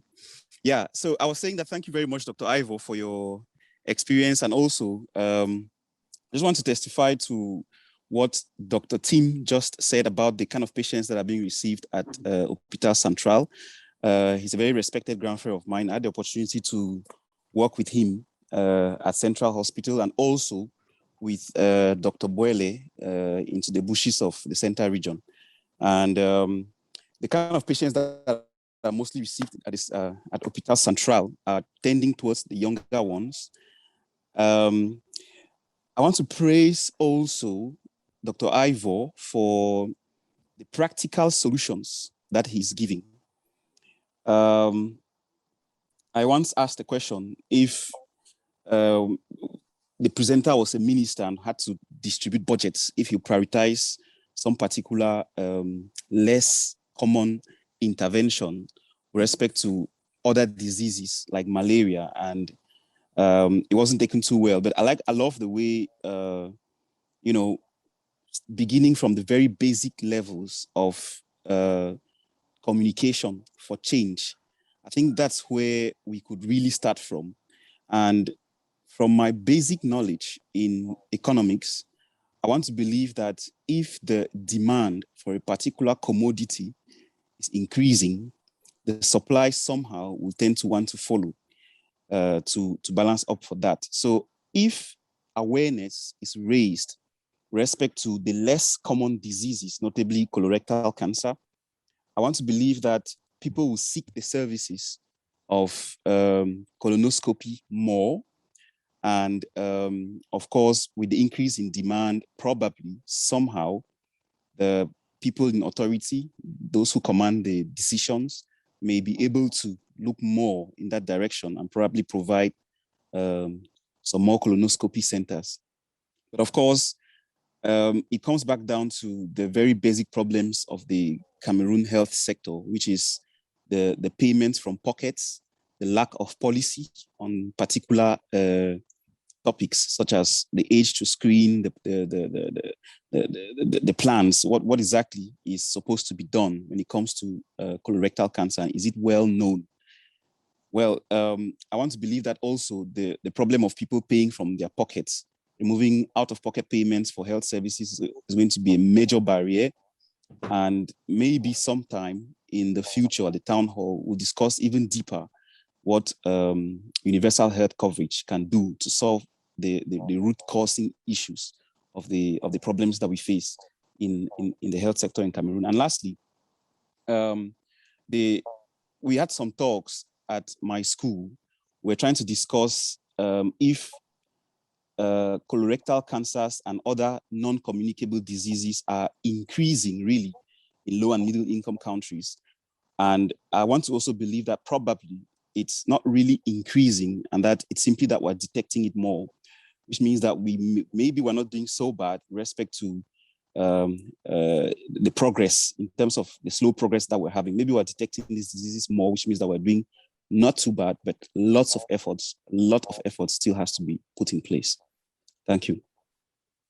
Thank you very much. Thanks for your contribution. And it's always a pleasure to have you in the town hall. I see how much you struggle with your phone just to be able to participate in the town hall.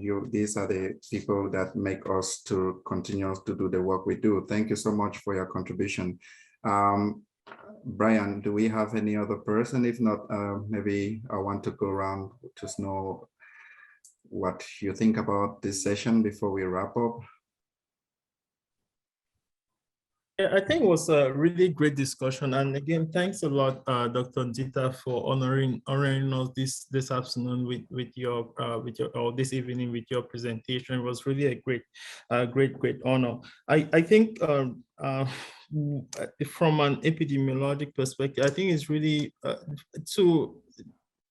data really drives policy and decision making, and it's really important for us to think about really generating the data. Generating the data is really important. Dr. Allison dropped something in the chat, a link in the chat. I think it's the WHO Global Cancer Observatory. And I was just looking through the data for Africa in general, and particularly in Cameroon. And I see that the incidence of colorectal cancer is really pretty low. And I guess it's probably because of some of the problems that Dr. Larry highlighted, like just 2 colonoscopy centers in Yaoundé Cathedral and General Hospital, which is quite a problem.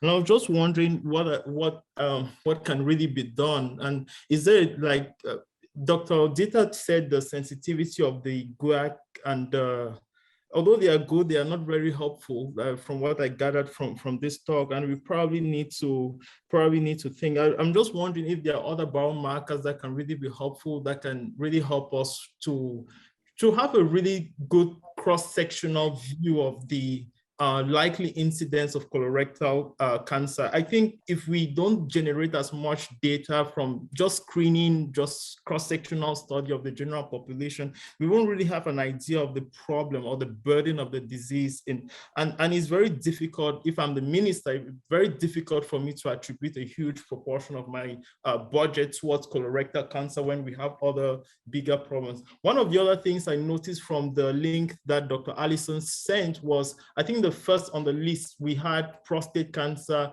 The second, we had breast cancer. The third was cervical cancer. And these are cancers that are pretty visible, pretty easy. And I think the cost of diagnostics for those ones are not as complicated. So we have more. So for things like colorectal cancer, just having a colonoscopy instrument, and I was just Googling the cost of a colonoscopy instrument on Google and just looking at the cost, just gigantic. And even the cost of colonoscopy in the United States, $2,000 to $4,000 for a person without insurance is crazy. And just can't imagine what it's going to be for us in Cameroon. So I've just been really thinking, what can we do in terms of diagnostics just to increase the data, our database for colorectal cancer? What are some of those things that we can do, and just to raise that? So I think it was a really, really great talk. I was shocked to hear that there are only two hospitals in Yaoundé doing those kinds of diagnostics, and one in Douala. Is just really interesting. I also had wanted to hear Dr. Dita's perspective on what's really responsible for this change in pattern. Dr. Larry talked about they're seeing more colorectal cancers in people less than 30 years. I believe that's what he said. I was just wondering, and what's causing this change in dynamics? And so I don't know. I've heard about dietary patterns. Our dietary patterns are changing. I don't know if that's what's impacting that, and epidemiological strain with the incidence of non-communicable diseases and all that. So I think it was great. Just a lot of things to think about. And I've been an advocate of we really need to increase diagnostics for things, because that's really what informs policy. And yeah, so I think it was a really great talk, and thanks a lot for everyone who contributed, and everyone who asked questions, and thanks a lot for all the discussion. Great. Thank you so much, Brian. Louisa? Thank you, Elvis, for spearheading everything. Dr. Dita, we are really grateful having you here. We understand how difficult it is to create time, like especially in the weekend, to be here, but we really appreciate you coming and breaking down colorectal cancer screening to a point where even first-year medical students can understand. I'm really happy, like the way the conversation went, it was more engaging and trying to not give out the complicated information, but figure out how we can incorporate that information in our own setting.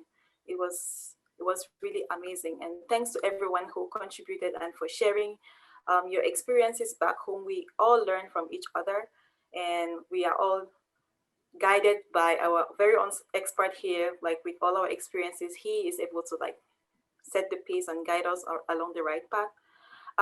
What I really took out from here is that even if, let's just say that we don't have enormous cases of colorectal cancer, raising the awareness and let everyone know that it exists. Tell our colleagues, because we are all here as healthcare professionals. Not everyone has that tendency to like educate their patients about the risks or identify those risk factors in patients. Just first of all, start by raising awareness amongst our own colleagues and then raising awareness among the patients.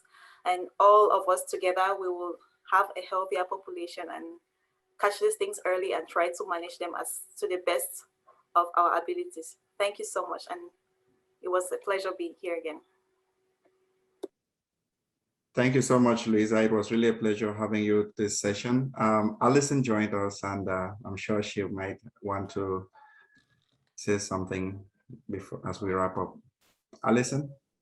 Yeah, well, I joined just lately. I'm so sorry. Like, other commitments have just been drowning me lately, but every time I get the chance to listen for a bit, I don't hesitate at all, because this town hall is like school to me, and it's also like stress reliever. So I'm always excited to be here. And Dr. Sita, thank you. This has been truly, truly enlightening.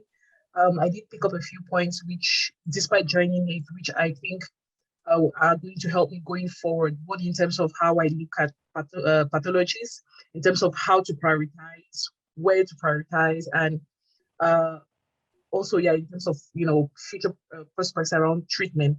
And I was actually excited when I came across the Global Cancer Observatory, just realized that it's truly, truly a problem in our setting, despite the paucity of data that we have. It is a problem. So thank you for making time to come talk to us about this important topic. Thank you, Alison. Thank you for making time to join us. It's been a while with not seeing you. Seeing you like that brings us a smile. Thanks a lot. Muno, our chair, thank you for your leadership, and you might want to say some last words as we wrap up. Yeah. I just want to thank my elder brother, Dr. Ndita Ivor, for making time.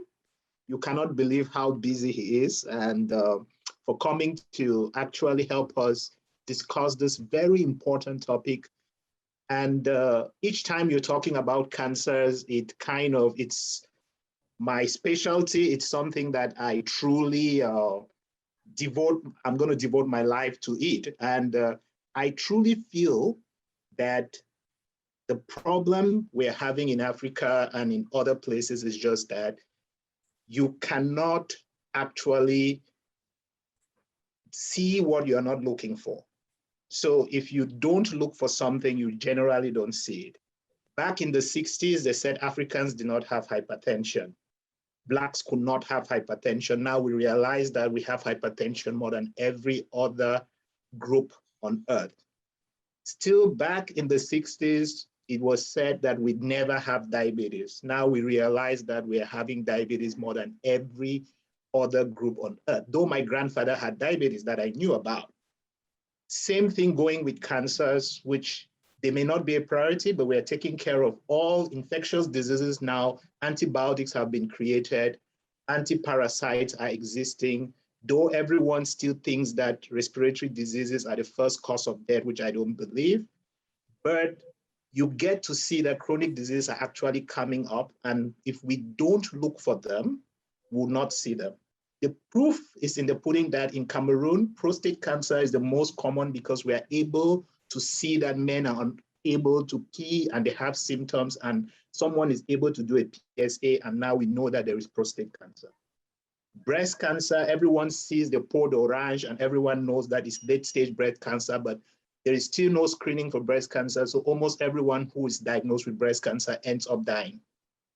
Cervical cancer, we know that it exists because the women coming with symptoms that no one can ignore, and it's easy to diagnose them. The colon is somewhere in the body. If you don't look at it, you will never know that it exists. If you don't educate the medical students and even the doctors and the physicians that this could be a problem, no one is going to refer patients to GI doctors. And even if you get to diagnose these cancers and you don't have a modality or a plan to treat them, because there is no way of giving chemotherapy, there is no notion of immunotherapy, there is no notion of targeted therapy in Cameroon, there is no notion of any specialized center to take care of these problems. We have advocated that kidney problems is a problem, and the government has actually created centers for kidney to manage kidney problems.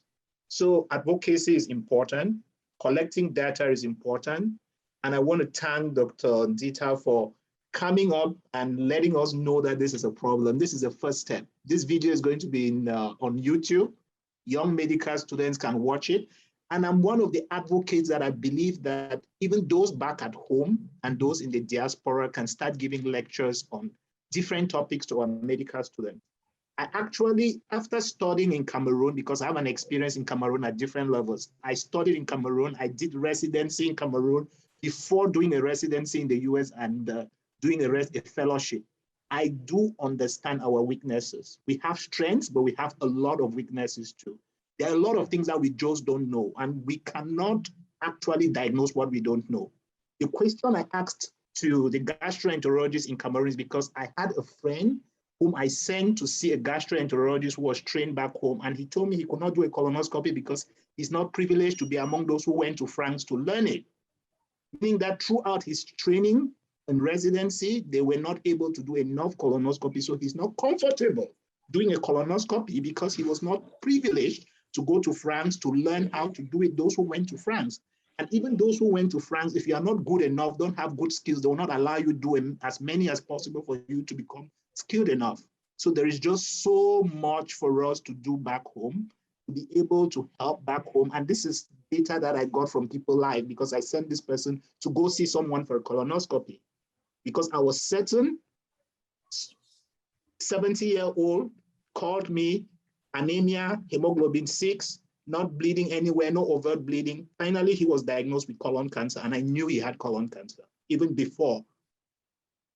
This was an uncle of mine. So it gets to the point where there is a problem, but we need to, I don't know if this problem, I'm a big advocate of infectious diseases being taken care of because they are easy, but I'm also a big advocate of us not forgetting to lobby for all these other problems to be taken care of. So I want to say thank you once more to Dr. Nzita, and thank you for being the star that is actually we're still looking at upon to guide us and to be where we are. And thank you for everything.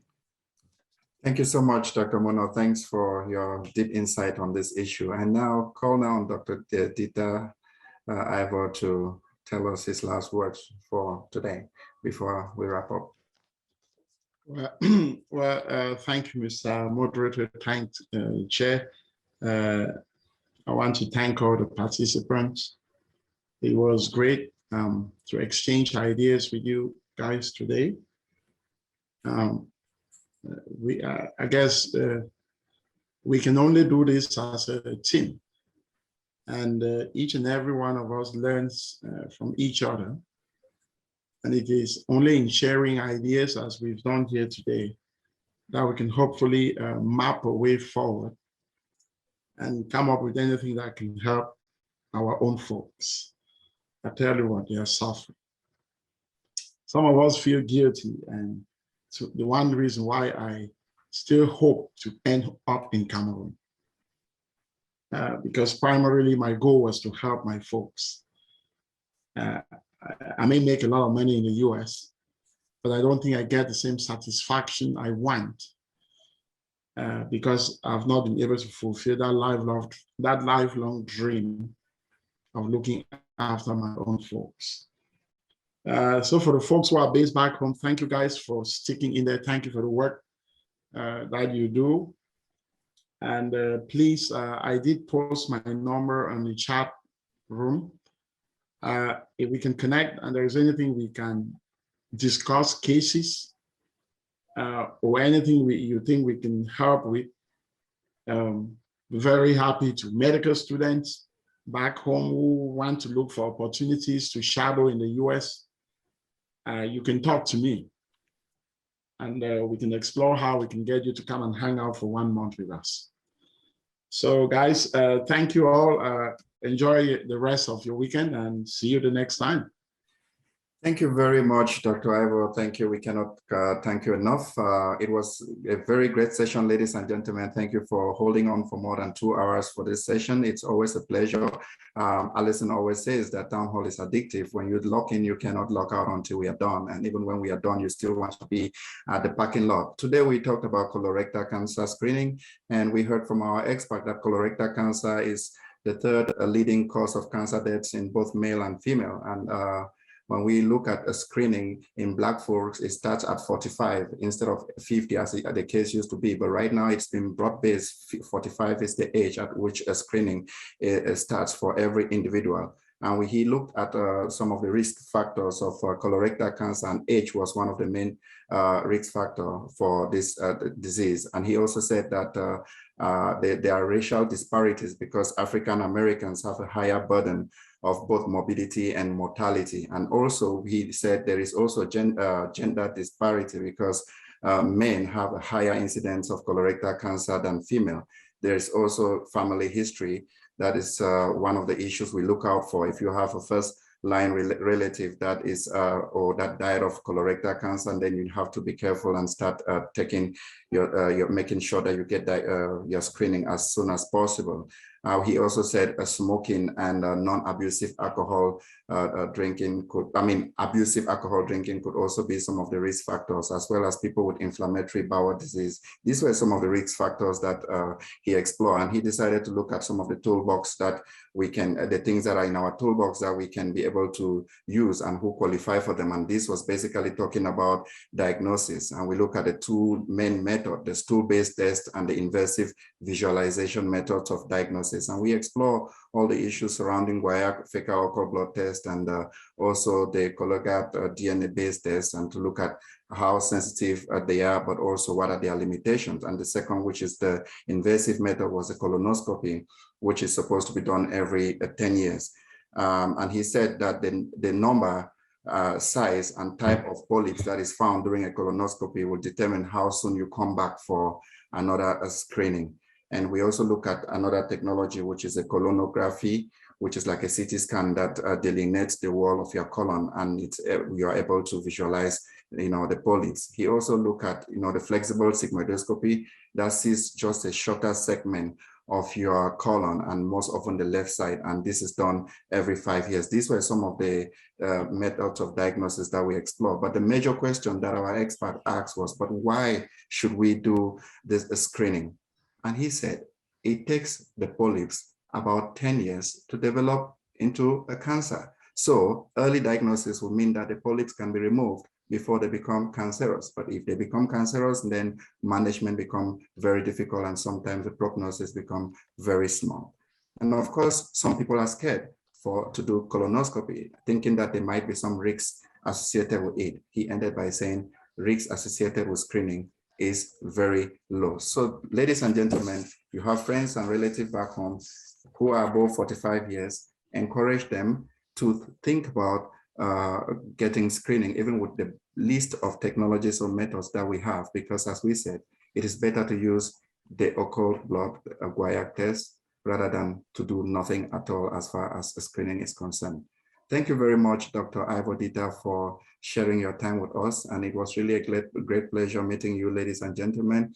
We do hope that we are going to be able to meet again in a fortnight yet for another very interesting part of the town hall.